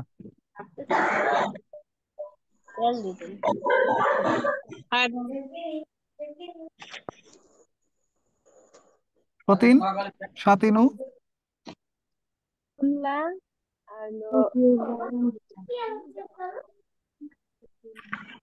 সেক্টর নাম্বার 5 সেক্টর কমান্ডার কে? মির মির মির মির সৈকত মেবি। মীর শওকত আলী, 500। ওকে, জি স্যার। নেক্সট আসেন, 7 নাম্বার সেক্টরের sector commander K? Major Kazi major Nuruzzaman. Nazmul Haque R Kazi Nuruzzaman. 8-এর sector commander K? Major M A Jalil major Abu hey, সানার M A Jalil বলছে কে? Major M A Jalil কে বলছে? নাম বলেন sir তাড়াতাড়ি। ভুলাইছে আমার, sir আমি লাউনি আমি আমি 9 কি নম্বর শিখাই সেক্টর। দিছিলাম, কেমনে বলতে বলছিলাম? এখানে বলা আছে না, ও 8 মন। জি স্যার। এখানে কত সুন্দর করে লিখে দিলাম প্রত্যেকটা জিনিস ধরে ধরে, তারপর ভুলভাল বলতে হবে? এই যে দেখেন, ও 8 মন। 9 জলিল, মানে 9 নাম্বার সেক্টর জ্বলে গেল আগুনে। ওকে, এইভাবে পড়বেন, তাহলে আপনার কাছে পড়াটা কনসাইজ মানে ছোট হয়ে আসবে এবং পড়াটা অনেক সহজ হবে। স্যার একটু সাইডে দাঁড়ান। এই একটা মানুষ যে কে, ওনারে আমি খুঁজে পাচ্ছি না কোনোভাবে। নাসরিন, স্যার একটু সাইডে দাঁড়ান, আমি স্ক্রিনশট দিব। কারটায় থেকে একটা আইডি থেকে এই ইটা রিভার্ব এফেক্টটা হচ্ছে, সেটা কারটা থেকে খুঁজে পাচ্ছি না আমি, আমার হাতেই মাউস, খুঁজে পাচ্ছি না। তাহলে তাকে আমি মিউট করে রাখলে পার্মানেন্টলি, তাহলে সবার জন্য আনমিউট রাখা যেত, শুধু তার স্যার একার একটু জন্য সাইডে দাঁড়ান। সবাইকে মিউট রাখা লাগতেছে। আসেন স্যার একটু তারপরে সাইডে দাঁড়ান, লেখাটা স্ক্রিনশট দেব। শুনেন, মোবাইল শিক্ষিত করে লাভ কি? ও কি পরীক্ষার হলে যাবে? না স্যার নোট করবো, একটু স্যার সাইডে দাঁড়ান। তা এতক্ষণ লেখেন নাই কেন? কিন্তু মাঝে দাঁড়ায় আছেন। আমার সাথে সাথে লিখবেন যখন আমি বলি। মানে মোবাইল শিক্ষিত করে লাভ নাই, ও তো পরীক্ষা দিবে না, ওর তো পাশ ফেল নাই, পাশ ফেল হলো দিব আপনার। তো। কারণ লেখা শেষ হইলে একটু পাশে দাঁড়াইলে দেখা যায় স্যার। তখন কেন, একটু আমি স্যার, যখন বলি আপনি শুনে শুনে লিখবেন, আপনি কেন দেখে লিখবেন? আপনি তো বললে ফার্স্ট। শুনে শুনে লিখবেন, এবং সেইখানে আটকাইলে তখন ওই অক্ষরটা বা ওই শব্দটা বা ওই লাইনটা দেখার জন্য বোর্ডের দিকে তাকাবেন। ক্লিয়ার? জি জি স্যার। স্যার। আসেন, তারপরে এখান থেকে আর যেটা লিখবেন, মুক্তিযুদ্ধ ভিত্তিক উপন্যাসের মধ্যে 1 নম্বরে মুক্তিযুদ্ধ ভিত্তিক প্রথম উপন্যাস রাইফেল, রুটি, আওরাত, আনোয়ার পাশা। মুক্তিযুদ্ধ ভিত্তিক প্রথম উপন্যাস রাইফেল, রুটি, আওরাত, আনোয়ার পাশা। আনোয়ার পাশা রচিত। রাইফেল, রুটি, আওরাত, আনোয়ার পাশা। আরেকটা আছে না, কি নাম? নিষিদ্ধ লোবান। এটা কে লিখছে? নিষিদ্ধ লোবান, এটা কার? সৈয়দ শামসুল হক। লিখে রাখেন, সৈয়দ শামসুল হক, নিষিদ্ধ লোবান।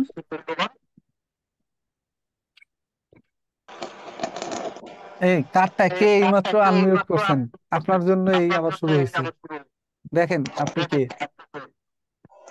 আবার আনমিউট করেন, মিউট করেন নিজেকে। করছেন? করছেন?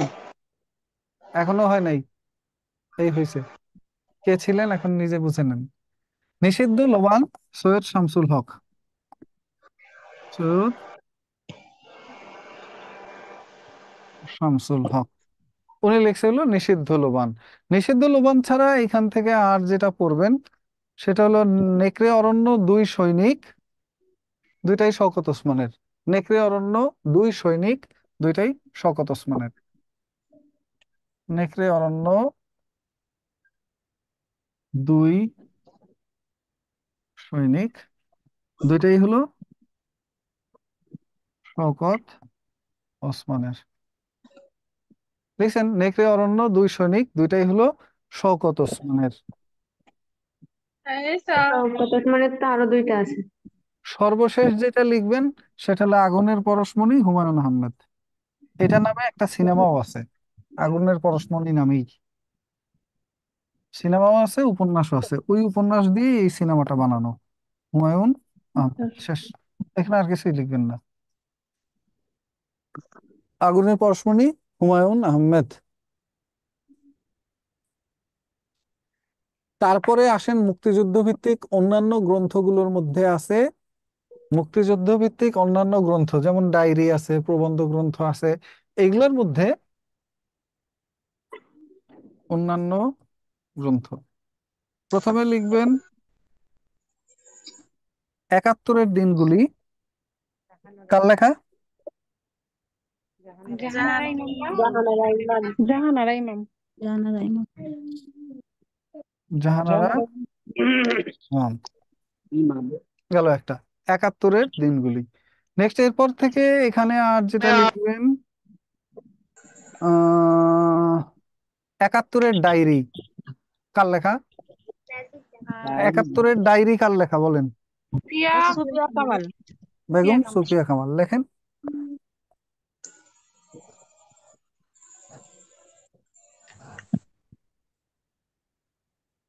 বেগম সুফিয়া কামাল, একাত্তরের ডায়েরি, বেগম সুফিয়া কামাল। লিখছেন। এখান থেকে আর যেটা লিখবেন the rape of Bangladesh, Anthony Mascarenhas. The rape of Bangladesh,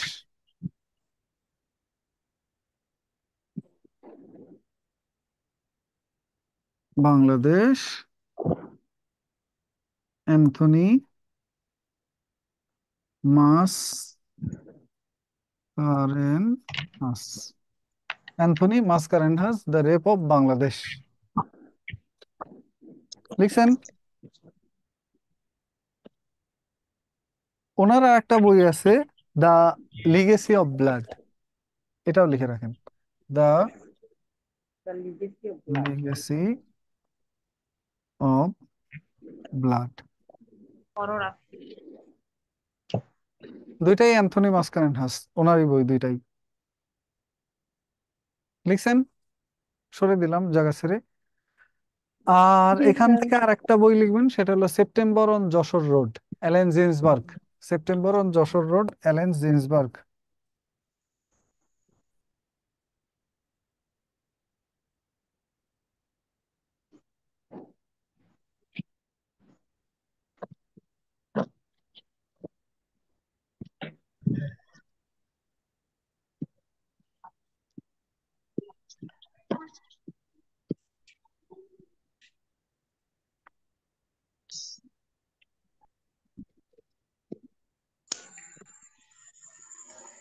লিখছেন। এই কয়টাই, আর কিছুই লিখাবো না এখান থেকে।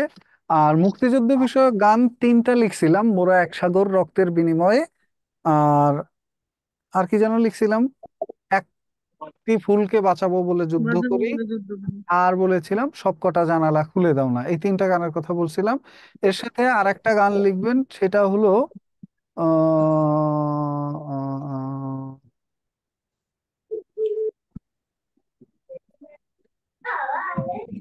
লাগবে না, দরকার নেই, লাগবে না, এখান থেকে আর কিছু লেখার স্যার দরকার আরেকটা আছে ভুলো না স্যার, এটা কিসের লাগবে না। স্যার? কি না? ভুলো না। বলবো কেন? আমরা কি মুক্তিযোদ্ধাদের কথা ভুলে গেছি? ভুলি নাই তো। ওইটা হলো 21শে ফেব্রুয়ারির গান আছে একটা, ভুলবো না, 21শে ফেব্রুয়ারি ভুলবো না। ওটা লেখা দিয়েছিলাম, আনমা গাজিউল হকের লেখা একটা গান, ভুলবো না, জি স্যার। 21শে ফেব্রুয়ারি ভুলবো না। ওই খাতা দেখেন, আবার খাতা দেখলেই পেয়ে যাবেন। তারপরে আসেন আমরা এরপরে যে বিষয়টা নিয়ে বলবো, সেটা হলো আপনার সংবিধানের দিন। ওইটার সাথে আরো কিছু টপিক অন্তর্ভুক্ত ছিল, যেটা নিয়ে আমরা আলোচনা করি নাই। স্যার মুক্তিযুদ্ধের সাহিত্য ও চলচ্চিত্র এটা পড়া লাগবে না? এতক্ষণ কি লিখছি আমাকে একটু বলেন। এখন এসে আপনি প্রশ্ন করলেন যে মুক্তিযুদ্ধের সাহিত্য আর চলচ্চিত্র পড়া লাগবে না, তো এইগুলো কি লিখলেন কি আপনি? না খালি লেখেন? লিখতে বললে খালি লেখেন? না স্যার। এ কি প্রশ্ন স্যার করবেন? এগুলা কি স্যার লিখছেন? পূর্ণদৈর্ঘ্য কি এগুলা? চলচ্চিত্র? চলচ্চিত্র। এটা স্যার বাকি ছিল। উপন্যাস লিখলাম, তাহলে আর কি? এগুলাকেই তো প্রকাশনা বলে। এমন এমন আজগুবি প্রশ্ন করে বসেন হঠাৎ হঠাৎ। এবার স্যার আসেন, গানগুলোর নাম আর একবার বলে দেন। স্যার এ- মুজিবনগর সরকার এটাও বাকি আছে। এখানে বাদ পড়ার কিছু নেই। মুজিবনগর সরকার তো দেখলেই পড়ে নিতে পারবেন। মুজিবনগর সরকারে রাষ্ট্রপতি কে ছিলেন? বঙ্গবন্ধু শেখ মুজিবুর রহমান। উনি ছিলেন না, উনি অনুপস্থিত। এই জন্য অনুপস্থিত। উপরাষ্ট্রপতি কে ছিলেন? তাজউদ্দিন আহমেদ স্যার। উপরাষ্ট্রপতি নজরুল ইসলাম ছিল না? তাজউদ্দিন উপরাষ্ট্রপতি ছিলেন? না স্যার, না প্রধানমন্ত্রী ছিল স্যার তাজউদ্দিন। তাজউদ্দিন প্রধানমন্ত্রী ছিলেন, নজরুল ইসলাম প্রধানমন্ত্রী ছিল স্যার। নজরুল ইসলাম। নজরুল ইসলাম।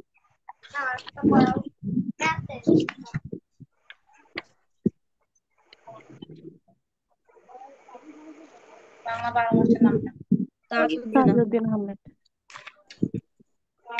আর মুক্তিযুদ্ধের ই কে ছিল? বতে বঙ্গবন্ধু, নতে নজরুল ইসলাম। জি স্যার।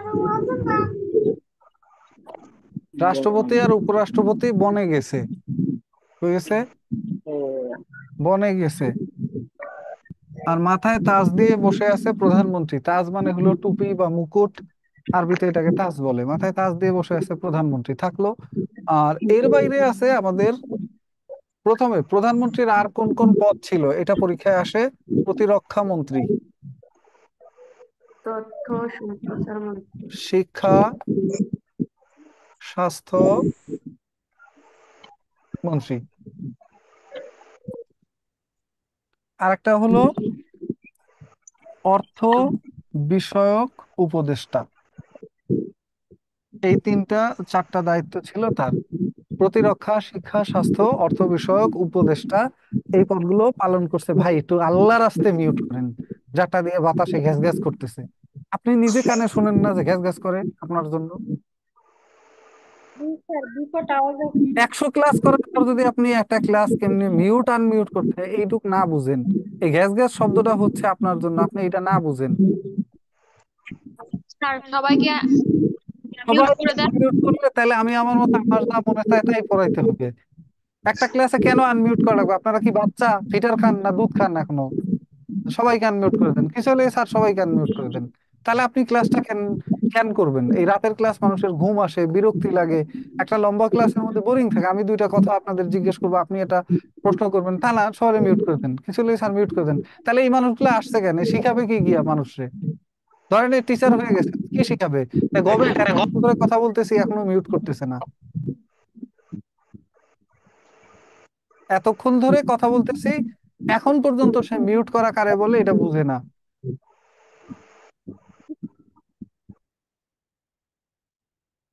দিলাম মিউট করে, দেখেন কি হয়।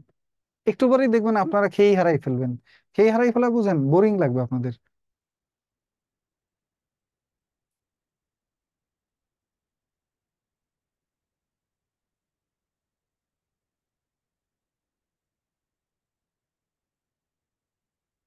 রাষ্ট্রপতি আর উপরাষ্ট্রপতি এরা দুইজনই ধরেন বন্ধু ছিল, শেষ। এবার আসেন, অর্থমন্ত্রী আর কোন কোন পদে ছিলেন এইটা আপনাকে জানতে হবে। অর্থমন্ত্রীর পদ ছিল অর্থ, আর কোন কোন পদ? শিল্প, বাণিজ্য ও অর্থ মন্ত্রণালয়ের দায়িত্বে ছিলেন কে? M A Mansur? না, শিল্প, বাণিজ্য ও অর্থ বিষয়ক মন্ত্রণালয়ের দায়িত্বে ছিলেন captain Mansur Ali. Shit, captain M Mansur Ali, M Mansur Ali. এরপরে আইন, সংসদ ও পররাষ্ট্রমন্ত্রী। আইন, সংসদ, বিচার ও পররাষ্ট্রমন্ত্রী ছিলেন খন্দকার মোশতাক আহমেদ।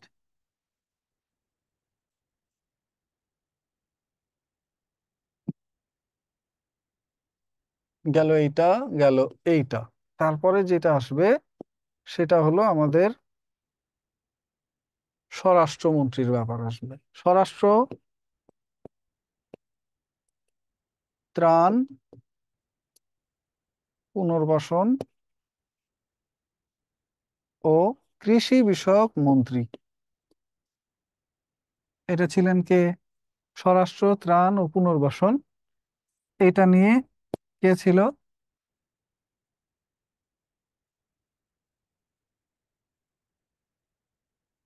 কামরুজ্জামান, AHM কামারুজ্জামান। ওনার ছেলে আপনাদের রাজশাহী সিটি কর্পোরেশন মেয়র ছিল, খায়রুজ্জামান লিটন। কামরুজ্জামানের ছেলে খায়রুজ্জামান।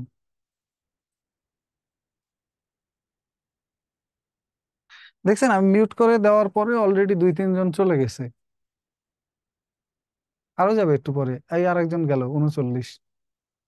কারণ হলো আপনি যখন এইখানে ফ্লেক্সিবলি কথা বলতে পারবেন, প্রশ্ন করতে পারবেন, নিতে পারবেন, ততক্ষণ আপনার কাছে মানে পার্টিসিপেন্ট হিসেবে থাকতে পারবেন, ততক্ষণ আপনার ভালো লাগবে। অর্থাৎ একটা ক্লাস পার্টিসিপেটরি হয় যখন সেখানে 2 জনেরই দায়িত্ব থাকে। আর যদি এরকম হয় যে আমার দায়িত্ব শুধু আমি বলতেছি, আপনি বসে বসে দেখলেন, কতক্ষণ দেখার পর বিরক্ত লাগলে চলে গেলেন, শেষ। না খাতা কলম আছে, না আপনি টেবিল চেয়ারে আছেন, না আপনি আমাকে কোনো প্রশ্ন করতে পারতেছেন, না আমি আপনার কমেন্ট দেখতেছি, তাহলে ওই ক্লাসটা আর পার্টিসিপেটরি হয় না। পার্টিসিপেটরি মানে হলো অংশগ্রহণমূলক একটা ক্লাসে। ক্লাস না, পৃথিবীর যে কোনো কাজই যে অংশগ্রহণমূলক না হয়ে যদি একতরফা বা একপাক্ষিক হয়, তখন সেটা বোরিং লাগবে। যে কোনো কাজই, প্রত্যেক অ্যাকশনের রিয়াকশন না থাকলে ওই অ্যাকশনটা বোরিং লাগবে। Type C। বুঝতে পারছেন? এই জন্যই আপনাদেরকে বললাম যে আপনি যদি পার্টিসিপেট না করতে পারেন একটা ক্লাসে, পার্টিসিপেট করা এরকম হতে পারে যে আমি পড়াচ্ছি, আপনি খাতায় লিখছেন। পার্টিসিপেট করার মানে হতে পারে যে আমি বলছি, আপনি শোনার সাথে সাথে এই জিনিসগুলো আপনার ওইখানে খাতায় দাগ দিয়ে রাখছেন, অথবা আপনি আমাকে প্রশ্ন করছেন, অথবা আপনি আমার প্রশ্নের উত্তর দিচ্ছেন। তখন এটা হয় পার্টিসিপেটরি ক্লাস, এবং এইখানে 2 ঘন্টার মধ্যে কারো যাইতেও ইচ্ছা করবে না, এবং এটার মধ্যে কেউ থাকলে সে বোরিংও ফিল করবে না। আদারওয়াইজ একজন লোক যদি এসে বসে থাকে, শুরু দিয়ে শুনলো না, হঠাৎ মনের মধ্যে মানে হয় না, আপনি আমার দিকে এখন তাকায় তাকায় আপনি চলে গেছেন সেই ক্লাসরুমে, যে আপনার চাকরি হয়ে গেছে, হইলে কি করবেন, এই চিন্তায় চলে গেছেন। আপনি আমার দিকে তাকায় তাকায় চিন্তা করতেছেন কালকে সকালে কি রান্না করবেন। আপনি আমার দিকে তাকায় চিন্তা করতেছেন কালকে আপনার বান্ধবীর সাথে কেমনে দেখা করতে যাবেন, কোন কোন কাপড় চোপড় পরবেন। তাহলে কিন্তু আপনি আমার দিকে আছেন তাকানো, বাট আমার সাথে নাই। হয় না এরকম? তো এই জিনিসটা মাথায় রেখে আমি সবসময় চেষ্টা করি যাতে ক্লাসগুলো পার্টিসিপেটরি হয়। এটা যদি না হয়, তখন আপনি ধরেন এই পড়াগুলো কি, এটা এমন পড়ানোর কি আছে, এটা বইয়ের মধ্যে আছে দেখে আপনারা পড়ে নেবেন। কিন্তু আমার সাথে পড়ার বিশেষত্ব হলো এই পড়াটা পরে আপনি আরেকবার পড়লেই দেখবেন ইজিলি মনে থাকতেছে, আপনি ভুলতেছেন না। কারণটা হলো একজনের কাছে শোনা ঘটনা আর নিজে বইয়ে পড়া ঘটনা, দুইটার পার্থক্য আছে। যে কোনো জিনিস আমরা শুনলে মনে রাখতে পারি বেশি, আমাদের ব্রেন কোনো কিছু শুনলে মনে রাখতে পারে বেশি। দ্বিতীয় জিনিসটা হলো, আপনি একটা জিনিসকে যখন সুন্দরভাবে বুঝিয়ে দেওয়া হয় এবং আরো শর্টকাট মেথড ইউজ করা হয়, তখন আপনার জন্য মনে রাখাটা ইউজফুল হয়। আমি হয়তোবা পুরা বইটা আপনার জন্য শর্টকাট টেকনিক বা মেথড বলে দিতে পারবো না, কিন্তু আমি যতটুকু বলে দেব বাকিগুলোতে আপনি ওই একই টেকনিক বা একই পদ্ধতি অ্যাপ্লাই করে আপনি সহজে মনে রাখতে পারবেন। এইটাই তো আমার আর আপনার মধ্যে সম্পর্ক, তাই না? আমি বলেন স্যার পড়ান পড়ান, সব মিউট করে রাখেন, অথবা আপনারা এমন আচরণ করেন যাতে এমনিতেই সবাইকে মিউট করে রাখা লাগে, এমনিতেই লাগে, তাহলে তো বোরিং লাগবে। আবার একটা ক্লাস শুরু করলাম 150 জনে, হঠাৎ করে শেষের সময় গিয়ে দেখলাম আমরা মানুষ আছি 20 জন, কিরে আর মানুষ কই?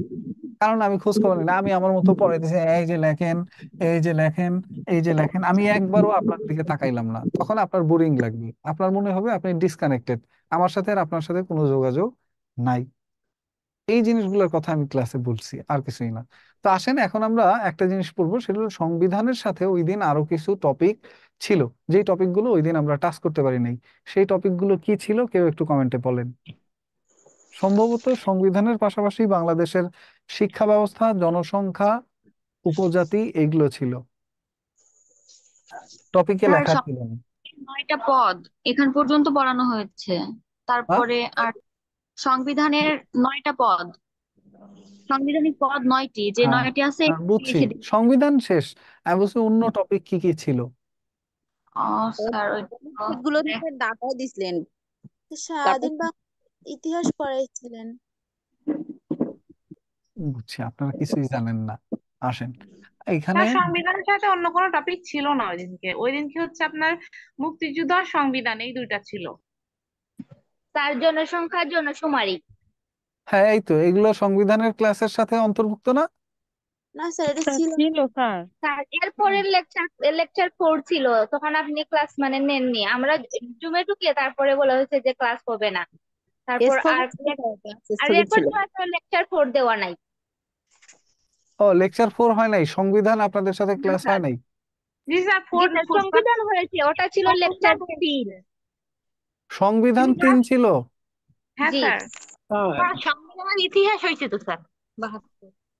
স্যার আমাদের 3 এবং 4 একসাথে ক্লাস হয়েছে, সংবিধান পর্যন্ত হয়েছে। মুক্তিযুদ্ধ ও সংবিধান। স্যার জি মুক্তিযুদ্ধ স্যার, ওই দুইটা একসাথে হয়েছিল, আর 4 নাম্বার ক্লাসটা মিসিং। তাহলে 4 হবে আলাদা করে, তাহলে সেটা নিয়ে আজকে আর কথা না বলি, সেটা ক্লাস হলে তখনই আলোচনা করবা। আর কি ছিল আপনাদের প্রশ্নের মধ্যে? আর প্রশ্ন ছিল আপনাদের মুক্তিযুদ্ধ সেক্টর অনুচ্ছেদ থেকে গেছে, আর মুসলিম শাসন নিয়ে কে যেন একটু জানতে চাইছিলেন। মুসলিম শাসনটা বলতে হলো, জানতে চাইছে দিল্লি একটা শাসন। হলো দিল্লিতে কবে শুরু হয়েছে, আর একটা হলো বাংলায় কবে শুরু হয়েছে। এই দুই জায়গার ইতিহাসটা জানতে চাইছে। দুই জায়গার ইতিহাস, দুই জায়গার ইতিহাসে দুইটা সমসাময়িক, অর্থাৎ দিল্লিতে একটু কিছুদিন আগে শুরু হয়েছে। দিল্লিতে শুরু হয়েছে 1192 সালে, আর বাংলায় শুরু হয়েছে কিছুদিন পরে 1204 সালে। আর দিল্লিতে যখন মুসলিম শাসন চলে তখনও বাংলায় লক্ষণ সেনের রাজত্ব চলছে। তারপরে এসে লক্ষণ সেনকে 1204 সালে তাড়াই দেয় এই বাংলায় আসা ইখতিয়ার উদ্দিন মোহাম্মদ বিন বখতিয়ার খলজি, যিনি দিল্লিতে সেনাবাহিনীতে চাকরি করতেন, এবং তিনি ছিলেন মূলত কুতুবুদ্দিন আইবেকের সেনাবাহিনীর একজন সদস্য। এই ছিল ঘটনা। আর তারপরে কিভাবে ঘটনা প্রবাহ সামনে গেছে এইটা আমাদের কাছে জানতে চাইছে। তো দিল্লিতে প্রথমে আসছে দাস বংশ। এই দাস বংশ হলো কুতুবুদ্দিন আইবেকের বংশ। ওনার বংশের শাসন শেষ হওয়ার পরে দিল্লি শাসন করছে খলজি বংশ। এই খলজি বংশ এক সময় এই এলাকা দখল করছে।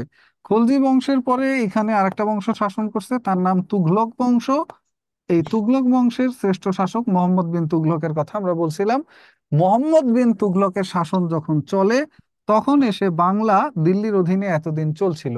এই মোহাম্মদ বিন তুঘলকের শাসন আমলে বাংলার যিনি শাসনকর্তা ছিলেন, দিল্লি থেকে যাকে পাঠানো হইতো, যেমন চট্টগ্রাম আমাদের দেশের অংশ না, চট্টগ্রামের যিনি ডিসি তিনি কোন দেশ থেকে আসে? স্যার যদি বাংলাদেশ থেকে। চট্টগ্রাম স্বাধীন হয়ে যায় তখন কি বাংলাদেশ থেকে ডিসি পাঠানো যাবে চট্টগ্রামে? জি স্যার। যেমন আমরা স্বাধীন হয়ে গেছি, এখন আমাদের এইখানে কি ভারত থেকে কাউকে পাঠাবে শাসন করতে? না স্যার। কে শাসন করবে? স্যার আমাদের দেশেরই লোক। হ্যাঁ, তো আগে শাসন করতে পাঠানো হয়তো বাংলায় দিল্লি থেকে লোকজনকে। এইটা পাঠানো হয় 1338 পর্যন্ত। এই মোহাম্মদ বিন তুগলকের শাসন আমলে 1338 সালে বাংলার মধ্য থেকেই একজন উঠে দাঁড়ালেন যে আজকে থেকে আমরা আর বাইরে থেকে কাউকে পাঠাইলে তাকে মানি না, আমরা নিজেরা নিজেদেরকে শাসন করবো, আমরা স্বাধীন। কে সে? নাম জানেন না কেউ? ফখরুদ্দিন মোবারক শাহ। হ্যাঁ, ফখরুদ্দিন মোবারক শাহ। এবং এই যে স্বাধীনতা শুরু হয় এটা চলে 1538 সাল পর্যন্ত, যেখানে 1538-এ এসে অলরেডি এইদিকে মুঘল শাসন শুরু হয়। তুগলকদের পরে এখানে আসে লোদী বংশের লোকজন। এই লোদী বংশের লোকজনকে পরাজিত করে ফাইনালি দিল্লি দখল করে নেয় মুঘলরা। এবং যখন দিল্লিতে মুঘল শাসনামল শুরু হয় ওরকম একটা সময়ে এসে বাংলা চলে যায় আবারও পরাধীন হয়ে। এই 200 বছর মাঝখানে বাংলা স্বাধীন ছিল, এই ইতিহাসটা জানতে চাইছে ওনারা। আর এরপরে মুঘলদের পক্ষ থেকে আবারও বাংলায় শাসনকর্তা নিযুক্ত করা হয়, যাদের বলা হয় সুবাদার। তারপরে মুঘলদের পক্ষ থেকে আসা এই সুবাদাররা এরাই এক সময় স্বাধীনতা ঘোষণা করে, আবার শুরু হয় বাংলায় স্বাধীন যুগ, স্বাধীন নবাবী শাসন। ক্লিয়ার? জি স্যার। বুঝছেন কি বলছি? সুবাদাররাই একসময় নবাব হয়, আর মুঘল শাসনের গোড়াপত্তন থেকে একেবারে শেষ হয় গিয়ে এইটা 1858 সালে।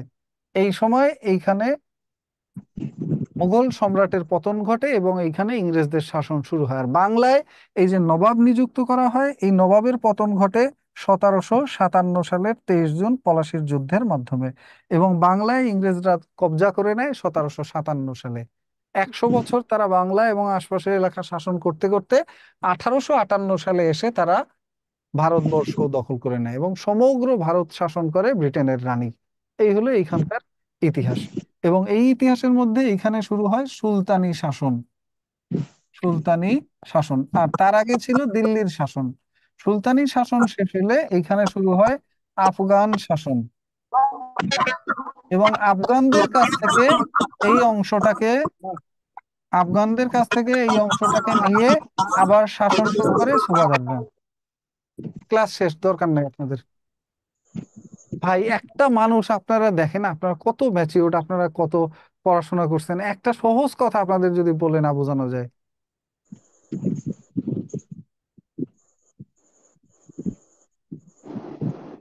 আমি মানে কি কান্নাকাটি শুরু করব বলেন? কান্নাকাটি শুরু করব?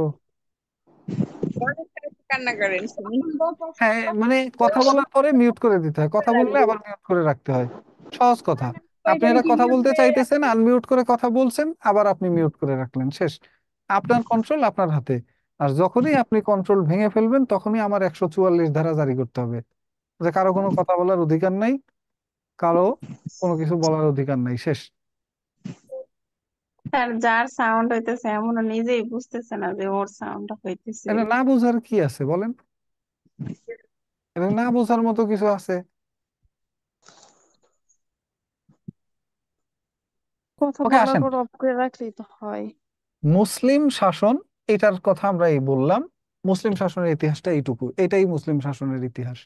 আর অনুচ্ছেদগুলো বলছেন সংবিধানের অনুচ্ছেদগুলো মনে রাখার জন্য আপনাকে টেকনিক্যালি এই জায়গায় চেষ্টা করতে হবে। যেমন 2, 3, 4, এই 3টা অনুচ্ছেদ খুবই গুরুত্বপূর্ণ। ওকে, তো 2 নম্বর অনুচ্ছেদে কি আছে? রাষ্ট্রের সীমানা। 2 নম্বর অনুচ্ছেদে আছে রাষ্ট্রীয় সীমানা। তা আমরা সীমানা ভাগ করছি কয়টা দেশের সাথে?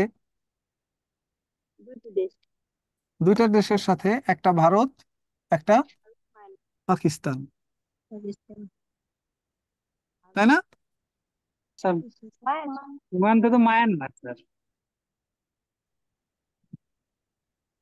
এক সময় আমরা ছিলাম ভারত, তারপরে আমরা হইলাম পাকিস্তান, তারপরে এসে এখন আমরা বাংলাদেশ হইছি। ভারত এবং পাকিস্তান। নেক্সট আসেন, 3-এ কি আছে? রাষ্ট্রভাষা। 3-এ আছে স্যার, জাতীয় বিষয় বলি না রাষ্ট্রভাষা। রাষ্ট্রভাষা। রাষ্ট্রভাষা। তা আমাদের এইখানে মোটমাট কয়টা ভাষা ছিল? হিন্দি ভাষা ছিল, আমাদের এইখানে বাংলা ভাষা এখন চালু আছে, আর একটা ভাষা হলো উর্দু ভাষা। এই 3 ভাষার মধ্যে দিয়ে জিতে আমরা একটা ভাষা পাইছি। ভাষা কয়টা ছিল? অর্থাৎ 3 নম্বরে আছে ভাষা, 2 নম্বরে আছে সীমানা। এখন বলেন আমাদের জাতীয় নেতা কতজন? জাতীয় জাতীয় 4 নেতা। এটা কেন বলে কেউ জানেন? জাতীয় নেতা 4 জন কারা এবং কেন জাতীয় 4 নেতা বলা হয়? আবার শুরু হয়ে গেছে। জাতীয় 4 নেতা কাদের বলা হয় এবং এরা কারা, কেন বলা হয়? জাতীয় 4 নেতা হলো সৈয়দ নজরুল ইসলাম, তাজউদ্দিন আহমেদ, খন্দকার মোস্তাক। সে কি জাতীয় নেতা? না, কারণ সে বঙ্গবন্ধু হত্যাকাণ্ডের সাথে সরাসরি জড়িত ছিল এবং বঙ্গবন্ধু হত্যার পরের দিন সে রাষ্ট্রপতির পদ গ্রহণ করছে, সেই জন্য তাকে জাতীয় নেতা হিসেবে গণনা করা হয় না। তো একটা হলো সৈয়দ নজরুল ইসলাম, তাজউদ্দিন আহমেদ, ক্যাপ্টেন মনসুর আলী, আর ASM কামারুজ্জামান। এই 4 জন নেতাকে বলা হয় জাতীয় 4 নেতা। আর বঙ্গবন্ধুকে কেন নেতা বলা হয় না? কারণ উনি জাতীয় নেতা না, উনি হলো জাতির পিতা।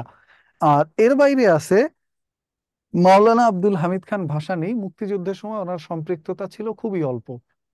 উনি স্যার আইয়ুব নামগুলো খানের লিখে দিলে শাসন ভালো আমলে হয়। একটা পলিসি নিয়েছিলেন, সেই পলিসির নাম ডোন্ট ডিস্টার্ব আইয়ুবস পলিসি, অর্থাৎ আইয়ুব যেভাবে উন্নয়ন করতে চায় করুক, এটা ডিস্টার্ব করো না।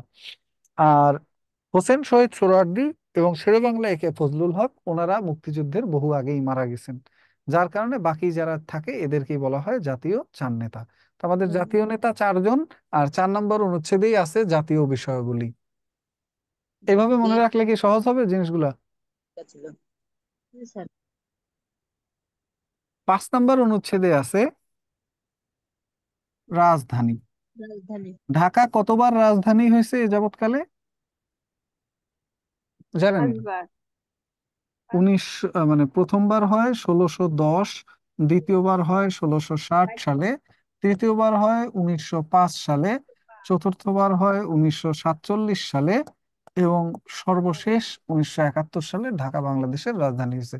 অর্থাৎ ঢাকা রাজধানী হয়েছে 5 বার, এবং 5 নম্বর অনুচ্ছেদে বলা আছে আমাদের রাজধানী কোনটা হবে।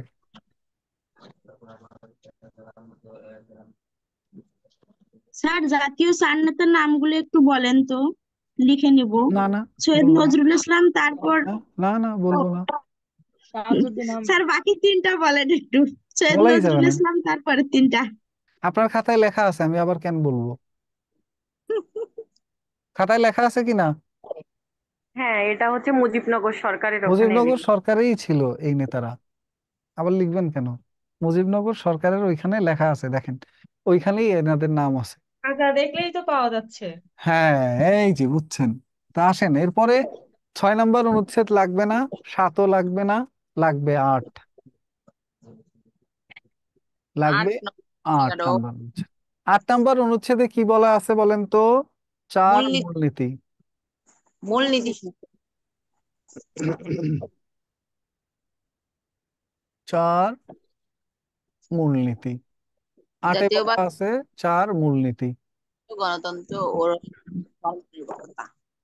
এবং এই মূলনীতিগুলো কই বলা আছে?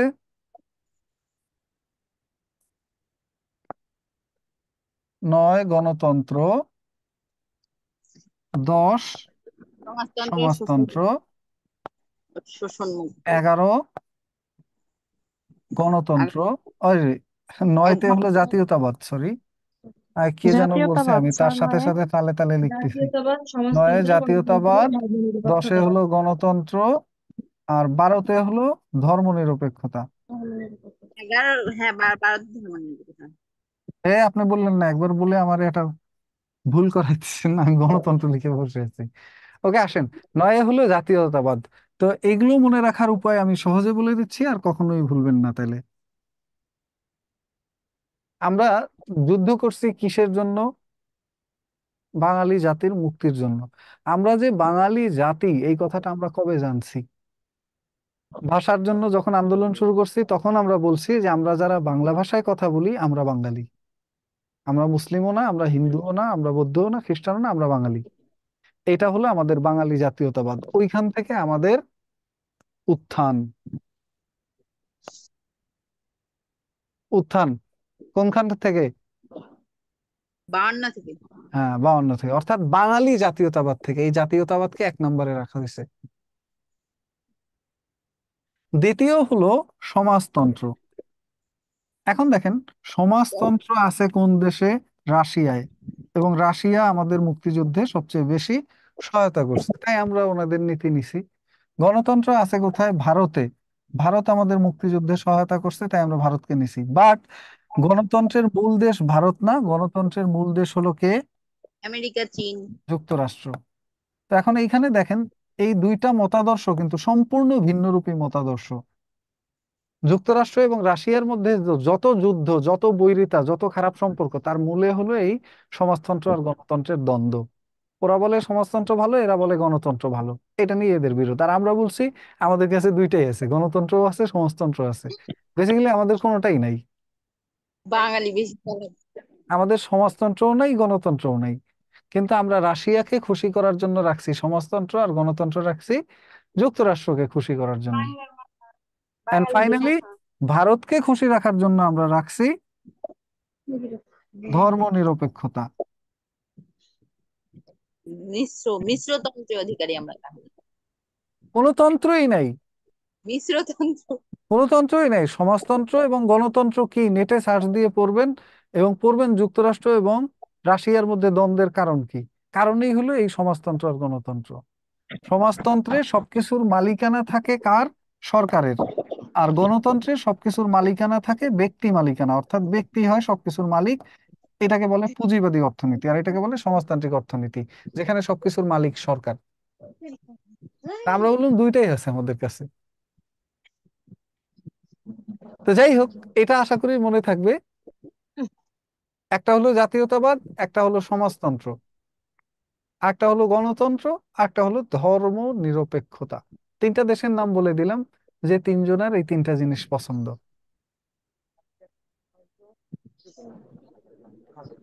রাশিয়ার পছন্দ সমাজতন্ত্র, যুক্তরাষ্ট্রের পছন্দ গণতন্ত্র, ভারতের পছন্দ ধর্মনিরপেক্ষতা। আমরা তিনটাকেই নিয়ে নিলাম, আর জাতীয়তাবাদ আমাদের পছন্দ, এটা আমাদের জন্য আমরা রাখছি। ক্লিয়ার? একজন মানুষের মৌলিক চাহিদা কয়টা? 5টা পড়ছেন না ছোটবেলায়? এখন তো আচ্ছা ছয়টা। স্যার। বাক এখন স্বাধীনতা। 6টার মধ্যে চিত্ত বিনোদন কারো মৌলিক চাহিদা হয়?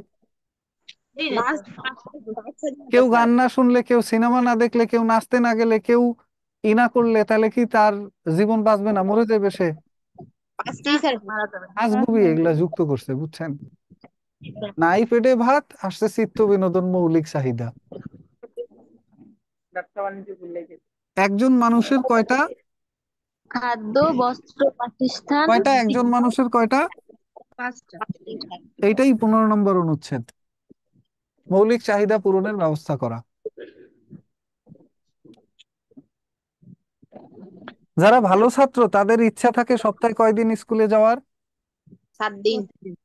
আর আমাদের মতো যারা একদিন। একদিনও না যেতে পারলে ভালো হয়, তাই তো? কিন্তু ছোটবেলায় একটা গোপন রহস্য ছিল, যারা স্কুলে বেশি দুষ্টামি করতে পারতো, বানরামি করতে পারতো, ওরা প্রতিদিনই যাইতে চাইতো, এবং ওরা স্কুলে যাওয়ার জন্য ব্যস্ত। স্কুল 10টায়, ও 9টার সময় রওনা দিয়ে চলে যেত, কারণ সে বল খেলতো, দৌড়াদৌড়ি করতো। বাড়িতে তো কিছুই করার সুযোগ নাই। তো একজন, স্যার আর স্যার একটা কথা ছিল, বলেন। আমি চাকরি না করি কিন্তু প্রতিদিন ক্লাস করতাম, ক্লাস করতে অনেক ভালো লাগতো। Very good. এই আপনার মতো মেধাবী একজন ছাত্রী সপ্তাহে কতদিন যাবে স্কুলে? আমি 7 দিন। সব 7 দিন। এই হলো আমাদের শিক্ষা বিষয়ক অনুচ্ছেদ। অবৈতনিক ও বাধ্যতামূলক প্রাথমিক শিক্ষা সপ্তাহে 7 দিন চলুক একজনের জন্য। প্র্যাকটিক্যাল মার্ক সবসময় ক্লাস থাকতো, আমি না গেলে হতো। আরে বুঝছি, এখন কি বলছি আপনি এটা বুঝছেন? এটা জি হলো স্যার। 17 নম্বর অনুচ্ছেদ। এখানে আছে অবৈতনিক ও বাধ্যতামূলক প্রাথমিক শিক্ষা, আর 15 নম্বর অনুচ্ছেদে আছে একজন মানুষের 5টা মৌলিক চাহিদা রাষ্ট্র পূরণ করবে, সেটার কথা বলা। জনস্বাস্থ্য নৈতিকতা আছে 18। 18 আছে 19 আছে সুযোগের সমতা। এখন বলেন সেটা কেমনে মনে রাখবো?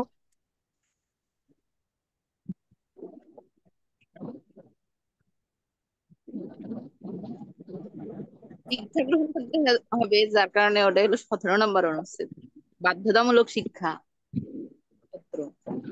মানে আপনি এটা কেন বলতেছেন সেটা বলেন, কি বুঝাইতে চাচ্ছেন?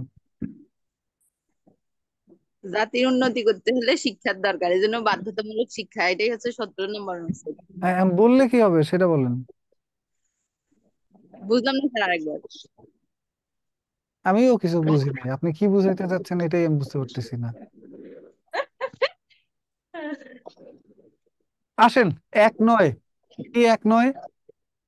19। যখনই আমরা দেখব যে আমি আর আমার ছোট ভাই এক না। মিনা রাজু সিনেমার মধ্যে, কার্টুনের মধ্যে দেখছেন না, যে ডিম রাজুকে দিয়ে দেয় আর মিনা আফসোস করে তাকায় থাকে, তখন ওর দাদি বলে যে তোমরা কি না, এক না। হ্যাঁ, রাজু বড় হইতেছে, ওর ডিম খাওয়ান দরকার। মিনা কি বড় হয় না, তার ডিম খাওয়া দরকার না? তো বলছে সুযোগ। তোমরা এক নয়, তুমি আর মিনা এক জিনিস না। তো এক জিনিস না হলে এইটাকে কি বলা হয়? নয়। অসমতা। এটা কি বলা হয়? অসমতা। তো যখনই বলবে এক নয়, তখনই আমরা বলবো আমরা সুযোগের সমতা চাই, সুযোগের সমতা চাই। অনুচ্ছেদ নাম্বার কত? 1-9 আমি মনে থাকবে? কথা বলছি এই জন্য একটু এলোমেলো হয়েছে। মনে থাকবে অনুচ্ছেদ নাম্বার 19-এ কি বলা আছে? সুযোগের সমতা। 1-9, 1-9 19 মনে থাকবে? জি স্যার।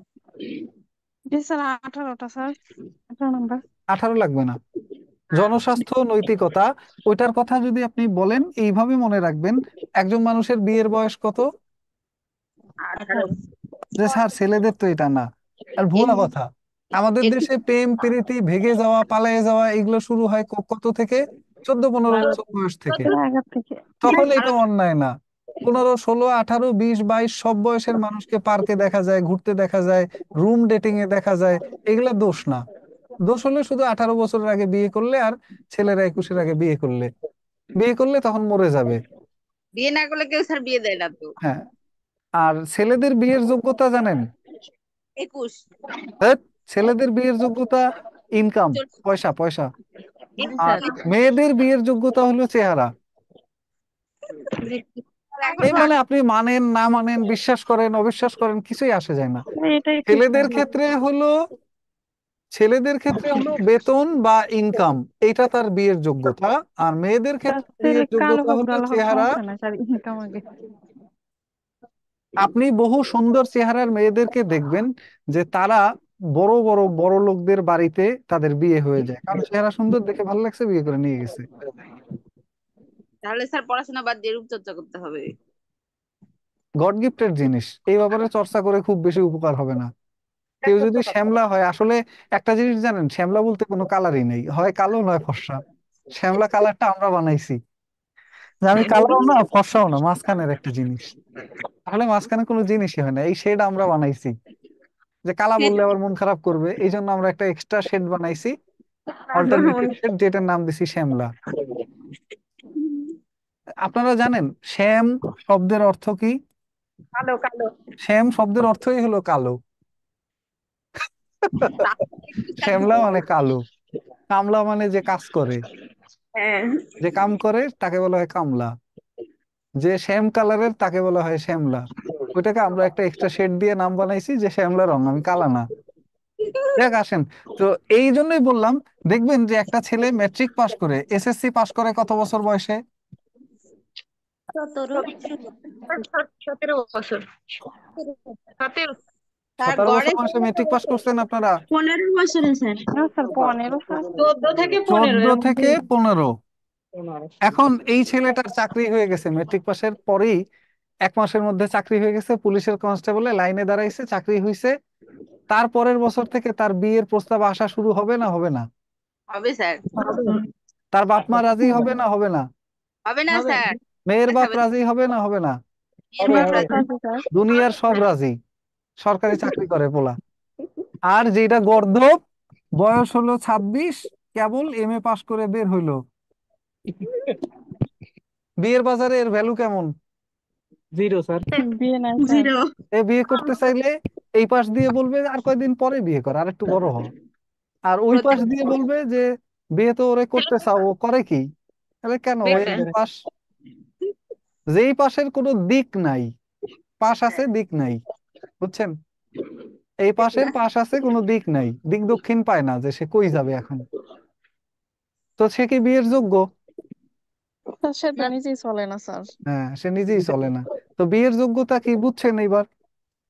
দেখবেন যে ওর বিয়ের ব্যাপারে ওর ফ্যামিলি, ওর বাপ মা, আত্মীয় স্বজন অন্তত 50 বার করে বলে প্রত্যেক মাসে। আর এরে 50 বছরে একবারও বলবে না, যতদিনে চাকরি না পাবে। অথবা একটা ব্যবসা বাণিজ্য করে নিজের পায়ে না দাঁড়াইতে পারবে, মাসে 20, 30, 50 হাজার টাকা ইনকাম করবে, তখন এর বিয়ের কথাবার্তা আসবে। অর্থাৎ তাহলে মানুষের এটা যোগ্যতা। এখন আসেন, আমরা যেই ব্যাপারে কথা বলছিলাম, 18 বছর হলে একটা মানুষ কি হয়? অ্যাডাল্ট হয়। দেখবেন বিভিন্ন ওয়েবসাইটে লেখা থাকে 18+। তো এখন এইটার মানে কি? এই সময় মানুষের নীতি নৈতিকতার ব্যাপারে সচেতন থাকা উচিত, এবং স্বাস্থ্যের ব্যাপারে। এটা হলো জনস্বাস্থ্য, এইখান থেকেই জনস্বাস্থ্যের সূচনা। জনস্বাস্থ্য ও নৈতিকতা। অর্থাৎ এই সময় তাকে স্বাস্থ্য সচেতন থাকতে হবে এবং নৈতিকতার ব্যাপারে খুব বেশি কেয়ারফুল থাকতে হবে। এই সময় এসে মানুষ লাইন হারায়। ইন্টারমিডিয়েট পাশ করার পর থেকেই মানুষের লাইনচ্যুতি হয়, তখন সে রাজনীতি শুরু করে, নেশাপানি শুরু করে, গার্লফ্রেন্ড বানায়, ই বানায়, মানে অবাধ স্বাধীনতার স্তরে গিয়ে বিচরণ শুরু করে। অর্থাৎ যখনই ইন্টার পাশ করে জেলা শহর বা বিভাগীয় শহরে চলে আসে একজন মানুষ, তখনই দেখা যায় তার মধ্যে একটা বিশাল পরিবর্তন। এবং এই সময় বাসা থেকে বারবার বলে স্বাস্থ্যের খেয়াল নিস এবং একটু নীতি নৈতিকতার ব্যাপারে খেয়াল রাখিস, অমুক করিস না তমুক করিস না, তাই না? কার হাত ধরে পালিয়ে যাস। হ্যাঁ, হাত ধরে পালায়ে যায় না, আরো কত কি। স্যার একটু বলবেন নির্বাহী সদস্য এন্টি জেনারেল। বুঝিনি। স্যার নির্বাহী সদস্য এন্টি জেনারেল। এন্টি জেনারেল, ও অ্যাটর্নি জেনারেল। Attorney general. ওইটা একটা পোস্টের নাম। উনি একজন আইনজীবী, উনি সরকারের পক্ষে কাজ করে, উনি সরকার দলের লোক, এই জন্য ওনাকে নির্বাহী বিভাগের মধ্যে ধরা হয়। আর নির্বাহী বিভাগ মানেই হলো শাসন বিভাগ, যারা রাষ্ট্র শাসন করে, ওনাদেরই লোক সে। তার কি কোনো আইন বিভাগ বিচার বিভাগ নেই স্যার? সে তো আইন বিভাগ মানে হলো জাতীয় সংসদ সদস্য যারা, তাদের বলা হয় আইন বিভাগের লোক। আর বিচার বিভাগের লোক বলা হয় যারা বিচারপতি, মানে যারা ওই কোর্টে থাকে তাদের। আর যারা আলাদা অফিস নিয়ে বসে সরকারের পক্ষে, সে হলো অ্যাটর্নি জেনারেল। আসেন। 22 নম্বরটা কত করে স্যার?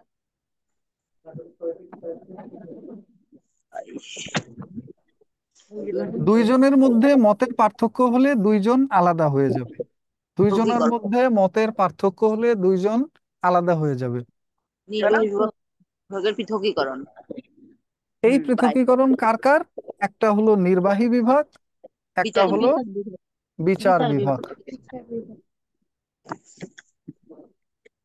নির্বাহী বিভাগকে প্রধানমন্ত্রী, রাষ্ট্রপতি, অন্যান্য মন্ত্রী, এদের বলা হয় নির্বাহী বিভাগ। আর বিচার বিভাগ কাকে বলা হয়?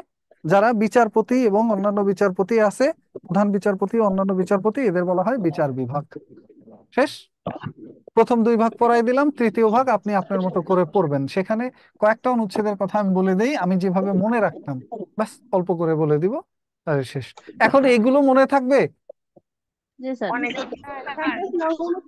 অবৈতনিক ও বাধ্যতামূলক প্রাথমিক শিক্ষা কই আছে? 17-তে। স্যার 17-তে সুযোগের আছে। সমতা কোথায় আছে? সুযোগের সমতা আছে 19-এ। 19-এ। মৌলিক চাহিদা পূরণের কথা কোথায় বলা আছে? 15-তে।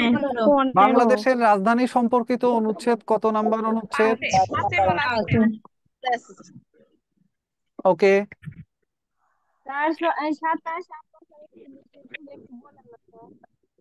আবার একজন লিখছে স্যার রাত 10টা অ্যাসাইনমেন্ট টেস্ট ছিল। নতুন? আপনি কি পৃথিবীতে নতুন? আজকে কি হবে স্যার? ওকে, আসেন। তারপরে যেটা, সেটা হলো আমাদের অনুচ্ছেদ নাম্বার 34, 35, 36, 37, 38, 39 এবং 33। এই কয়টা অনুচ্ছেদ পড়ে আজকের মতো আমরা বিদায় নিব।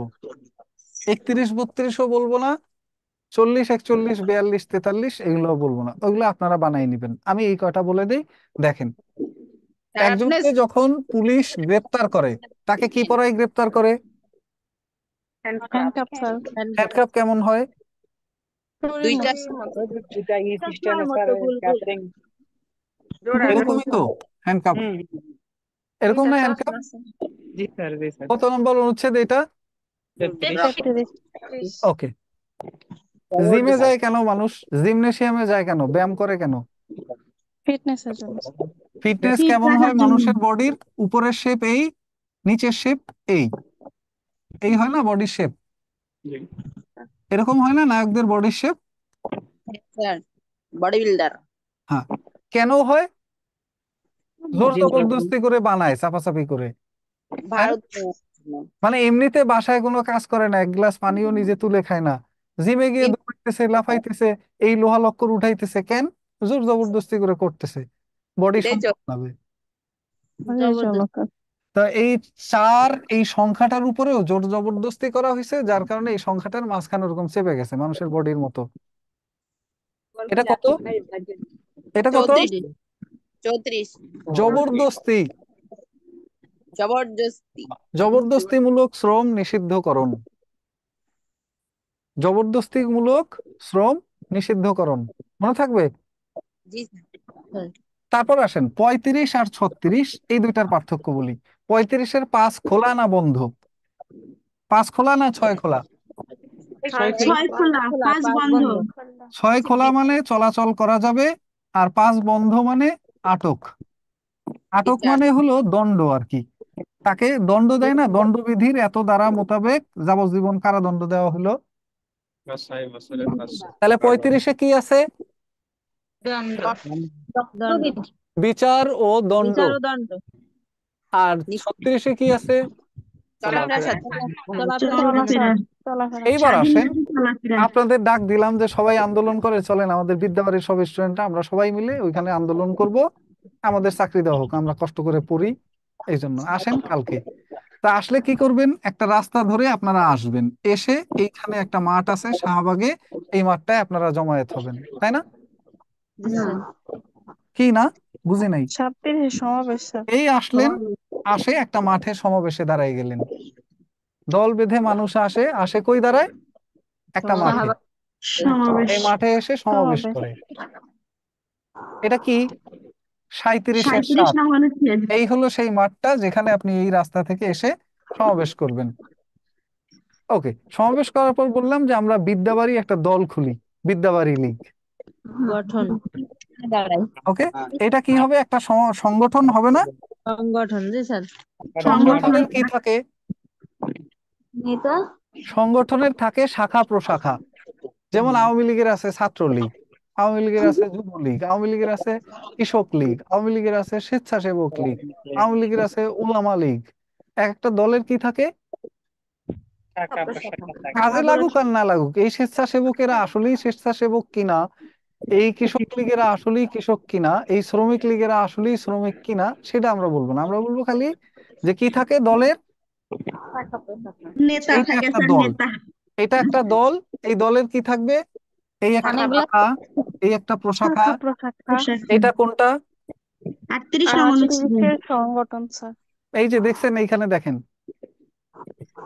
এটা একটা দল, এই দলের জন্য এই শাখা এই প্রশাখা থাকবে। 38 হলো কি? সংগঠনের স্বাধীনতা। সংগঠনের সাথে।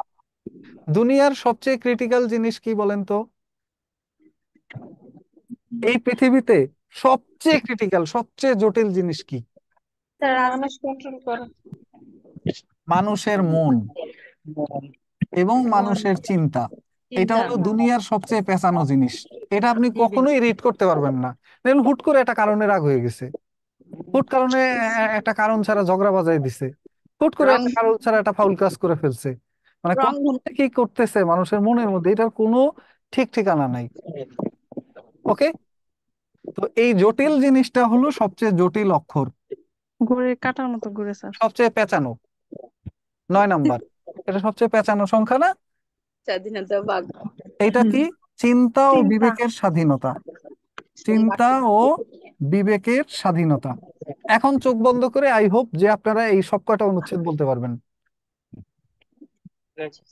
দেখবো কি? আমি আমি এইখানে অনুচ্ছেদ নাম্বার লিখবো, আপনি সাথে সাথে বলবেন।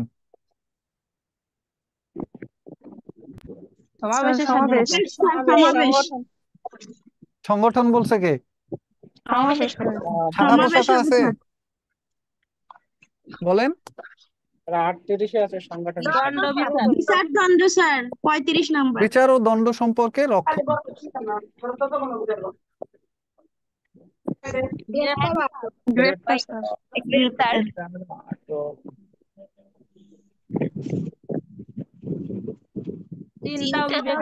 চিন্তা ও বিবেকের স্বাধীনতা। জোর জবরদস্তি এবং জবরদস্তিমূলক শ্রম নিষিদ্ধকরণ। তো আমি এরকম আপনাদেরকে 147টা অনুচ্ছেদ পড়াইলে হয়তো বা 2-3 ঘন্টা লাগবে, 2-2.5 ঘন্টা পড়লে আপনি এরপর অনুচ্ছেদ খালি চেহারা দেখলেই বলে স্যার দিতে জীবনে পারবেন। আর ভুলবো না, আপনি যেরকম করে পড়াচ্ছেন এইভাবে কিন্তু পড়লে। এরকম করে পড়ানো সম্ভব না আসলে, কারণ আমাকে টাইম দেওয়া হয়, সংবিধান পড়াবেন 2 ঘন্টার মধ্যে A to Z সব, সাথে আবার বাংলাদেশের কৃষি পড়বেন, বাংলাদেশের শিক্ষা পড়বেন, অমুক তমুক। তো আসলে এই ক্লাসগুলোতে আপনাকে একটা আইডিয়া দেয়া যায়। যেমন হয় না, বাচ্চাকে আপনি প্রথম 2 বেলা খাওয়াই দিতে পারেন, কিন্তু তৃতীয় বেলায় তার কিন্তু হাত দিয়েই খাওয়া লাগে। হ্যাঁ স্যার, তো এই শেখানো। লেকচারগুলোতে আমাদের উদ্দেশ্য থাকে আপনাকে আমি টেকনিক ধরাই দেবো, এবং বাকি সমস্ত পড়াগুলোর উপরে এই টেকনিকগুলো অ্যাপ্লাই করে আপনি পড়াগুলো শিখে নেবেন। হ্যাঁ, যদি বলেন স্যার পুরো বইটা আমাকে এরকম ধরে ধরে পড়াই দেন যে আপনি কেমনে এত কিছু মনে রাখেন, তাহলে এটা পসিবল না। এটার জন্য মিনিমাম আপনাদের সাধারণ জ্ঞানের ক্লাস লাগবে 50টা খালি। স্যার এইসব টেকনিকের জন্যই তো বিদ্যাবাড়ি স্যার। হ্যাঁ, তো এই স্যার টেকনিক একটা গুলো আবার বিষয় জানার আপনারা ছিল। সামনে অ্যাপ্লাই করবেন বাকি পড়াগুলোর উপরে। ওকে, তা আজকে স্যার তাহলে আমি এখানে একটা বিদায় বিষয় নিব। জানতে চাচ্ছিলাম। স্যার আমাকে কিতাব পড়ালেন না তো। স্যার বলবো কি? কি পড়াইলাম না? কিতাব। খেতাব পড়ে নিবেন। খেতাব তো হলো মুক্তিযুদ্ধে একটা হলো বীর শ্রেষ্ঠ, বীর একটা উত্তম, হলো বীর বীর বিক্রম, বীর উত্তম, প্রতীক, বীর একটা হলো বিক্রম। বীর বিক্রম, বীর প্রতীক। আর একটা হলো বীর প্রতীক। এইরকম সিরিয়াল অনুযায়ী পরীক্ষায় আসে যে মুক্তিযুদ্ধের খেতাব বীরত্বসূচক দ্বিতীয় খেতাব কোনটি। বীরুত্তম। বীর উত্তম। আমি মনে রাখতাম কেমনে, এক্সাক্ট বলবো। সংখ্যাগুলো যদি বলি, আমি মনে রাখার উপায় কি, আমি এইগুলো সংখ্যা কেমনে মনে রাখি। বীরশ্রেষ্ঠ 7 জন সবাই জানে। বীর উত্তম কতজন? উত্তমের এই রস্যু এই সংখ্যাটাকে যদি আপনি লেখেন কত দাঁড়ায়? ছয়। আর আগের 7টা নিয়ে নেন। সাত। আগে ছিল 68 জন, একজন এখন খেতাব বাদ গেছে। বঙ্গবন্ধুর আত্মস্বীকৃত 4 খুনির খেতাব বাদ গেছে, তার মধ্যে একজন বীর উত্তম, একজন বাদ গেছে বীর বিক্রম খেতাব। বীর বিক্রম খেতাব আগে কত ছিল? 175। 175। এখন এই সংখ্যাটা হবে 174। বীর বিক্রম খেতাব বাদ গেছে কয়জনের? একজন। একজন। 174। আর বীর প্রতীক আগে ছিল 426, এখন হলো 424। 424। মোট কতজন দাঁড়ায়? আগে ছিল 676, এখন 672। 672। বীরশ্রেষ্ঠ সম্পর্কে আমরা আগেই পড়ছি, বীর উত্তম আর বিক্রম এই দুইটা জিনিস পড়ার প্রয়োজন নেই, এই দুইটা নিয়ে কখনোই প্রশ্ন আসে নাই, কারণ সংখ্যাগুলো ইউজ। আর বীর প্রতীক নিয়ে খুব বেশি প্রশ্ন আসে না, শুধু 2-3টা বিষয় আসে। বীর প্রতীকদের মধ্যে মহিলা 2 জন, ওনাদের নাম আসে। বীর প্রতীকদের মধ্যে উপজাতি একজন, ওনার নাম আসে। এবং বীর প্রতীকদের মধ্যে বিদেশি একজন আছে, ওনার নাম আসে। এই 3টা জিনিসই এখান থেকে আসে, আর কিছুই আসে না। তার উপজাতি এবং বিদেশির নামটা একটু বললে ভালো হয়। উপজাতির নাম লেখেন ইউকে চিং মারমা। ইউকে চিং নাম। ইউকে চিং মারমা। ইউকে চিং মারমা। আর বিদেশি একমাত্র ওনার নাম হলো WAS Ouderland. WAS Ouderland, William Abraham Simon Ouderland. William Abraham Simon Ouderland. কোন দেশের নাগরিক? উনি নেদারল্যান্ডের নাগরিক, ওনার বাড়ি হলো অস্ট্রেলিয়া, ওনার বাপের বাড়ি অস্ট্রেলিয়া। এবং বাংলাদেশে চাকরি করতেন বাটা শু কোম্পানিতে। যুদ্ধের পরিস্থিতি দেখে উনি যুদ্ধে, যেমন এইবারের আন্দোলনে অনেক হয়েছে না, যে মানুষ এমনি গায়ের জোরে, মানে তার এটার সাথে কোনো কানেক্টিভিটি নাই, সে ভালো চাকরি করে, খায় দায় ঘুমায়, সে হুট করে চলে গেছে, যার গায়ে সয় না, যাই ওর সাথে আন্দোলন করে আসি, ওরকম। মানে এটারে বলে প্রভাব, প্রভাব পড়া আর কি, পরিবেশের প্রভাব। স্যার আমার একটা জিনিস বুঝার ছিল, আমি কোনোভাবে মনে রাখতে পারি না, আপনার কাছ থেকে বুঝে নিলে হয়তো মনে রাখতে পারবো। এটা পরীক্ষাতে আসবে কিনা জানি না। মানে যে স্যার উত্তর আমেরিকা আর দক্ষিণ আমেরিকা এই দুইটা মানচিত্র দুইটা জায়গাতে দেখি, তাহলে আমরা তো আমেরিকা বলতে মাত্র একটাকেই বুঝি, কিন্তু উত্তর দক্ষিণ তো সচরাচর বলি না। মানে এই ব্যাপারটা আমার মাথার মধ্যে ছিল, ঢুকে না। মানে এখানে এটা কি ঢুকে এটা না? কি দুইটা দেশ না? যেটা উত্তর মানে আমেরিকা সেটা উত্তর আমেরিকা, যেটা দক্ষিণ আমেরিকা সেটা দক্ষিণ আমেরিকা। প্রথমে উল্লেখ করতে এটা উত্তর, আর এই নিচের এই পোর্শনটা হলো দক্ষিণ। দক্ষিণ। এই তো, এখানে না ঢোকার কি আছে? উপরেরটা উত্তর আমেরিকা, এটা দক্ষিণ আমেরিকা, আর এইটার পাশে আছে এখানে বড় একটা দ্বীপ গ্রিনল্যান্ড।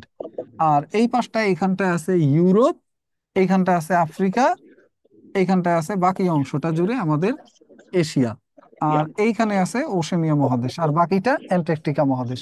তো এখানে না ঢুকার কি আছে মাথায়, উপরেরটা উত্তর হবে, নিচেরটা দক্ষিণ হবে, উত্তর আমেরিকা আর দক্ষিণ আমেরিকা। আর মেইন আমেরিকা নামে আমরা যাকে চিনি, আমেরিকা নামে একটা দেশ, আমেরিকা নামে যে দেশটা, সেই দেশটা আছে এইখানে। আমেরিকাতে যাচ্ছে, তারা কোন জায়গাতে যাচ্ছে এটা তারা জানি না। আমেরিকায় যাচ্ছে। এই দুইটা তো উত্তরে দুইটা মহাদেশ, আমেরিকা নামে যে দেশটা সেটা এই বরাবর, এই বরাবর এইখানে দেশ আছে ইউনাইটেড স্টেটস অফ আমেরিকা। অনেকগুলো স্টেট বা রাজ্য নিয়ে, 50টা রাজ্য নিয়ে এই রাষ্ট্রটা, United States of America, USA. এইখানে হলো আমেরিকা। রাজ্যটা, এর 50টা রাজ্য আছে, এই জন্য এটাকে বলা হয় ইউনাইটেড স্টেটস, সংযুক্ত রাজ্য। জি স্যার, এটাই, থ্যাংক ইউ। আর একটা বিষয় জানার ছিল, ওই যে ভারত রাজ্য তো সেভেন সিস্টারের সাথে যোগাযোগ রাখে চিকেন নেক দিয়ে। তো পাকিস্তান দুটো যখন এক ছিল, তখন পূর্ব পাকিস্তান পশ্চিম পাকিস্তানে যাতায়াতের জন্য কি বিশেষ কোনো রাস্তা ছিল? অবশ্যই ছিল। প্লেনে, প্লেন।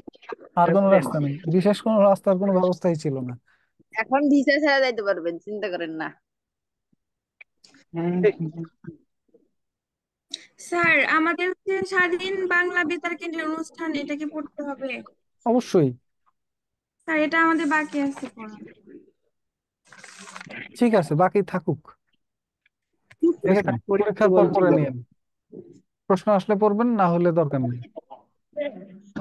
চরমপত্র পাঠ করতেন কে, এই একটা প্রশ্ন। আর একটা প্রশ্ন, বজ্রকণ্ঠ কি? বজ্রকণ্ঠ একটা অনুষ্ঠান যেটা হলো বঙ্গবন্ধুর ভাষণকে বোঝায়। আর একটা হলো জল্লাদের দরবারে, এই নামে একটা রম্য নাটিকা, অর্থাৎ ব্যঙ্গাত্মক বা হাস্যসূচক একটা নাটিকা প্রকাশ করত। এই নাটিকাটায় ইয়াহিয়া খানকে কেল্লা ফতে খান নামে একটা চরিত্র দেওয়া হয়েছিল। এই তিনটা জিনিস। আর ওইখান থেকে যে গানগুলো প্রকাশিত হতো, যে গানের কথা আমরা পড়েছি, ওই গানগুলো সবকটা কি যেন, হ্যাঁ, এক সাগর রক্তের বিনিময়ে, এরপরে আর কি কি যেন গান আছে না, এগুলো। সবকটা জানালা খুলে দাও না। হ্যাঁ, ওই জানালা টানালা খুলেন, এখন গিয়ে খুলে আস্তে করে ঘুম দেন, ঠান্ডা লাগবে।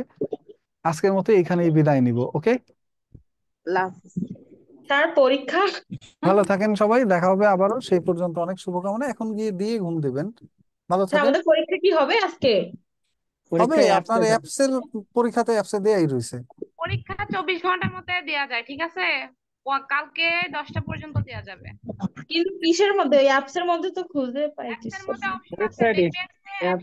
ভাই, কিছু খুঁজে না পাইলে বিদ্যাবাড়িকে কল দেন, অনেকগুলো নাম্বার আপনাদের দেওয়া হয়েছে, আপনারা ভর্তি হওয়ার সময় নাম্বার নিছেন না। অ্যাসাইনমেন্ট টেস্ট আছে না, ওইখানে ক্লিক করবেন, অ্যাসাইনমেন্ট টেস্ট লেখা আছে। ঠিক আছে, ভালো থাকেন, আল্লাহ হাফেজ।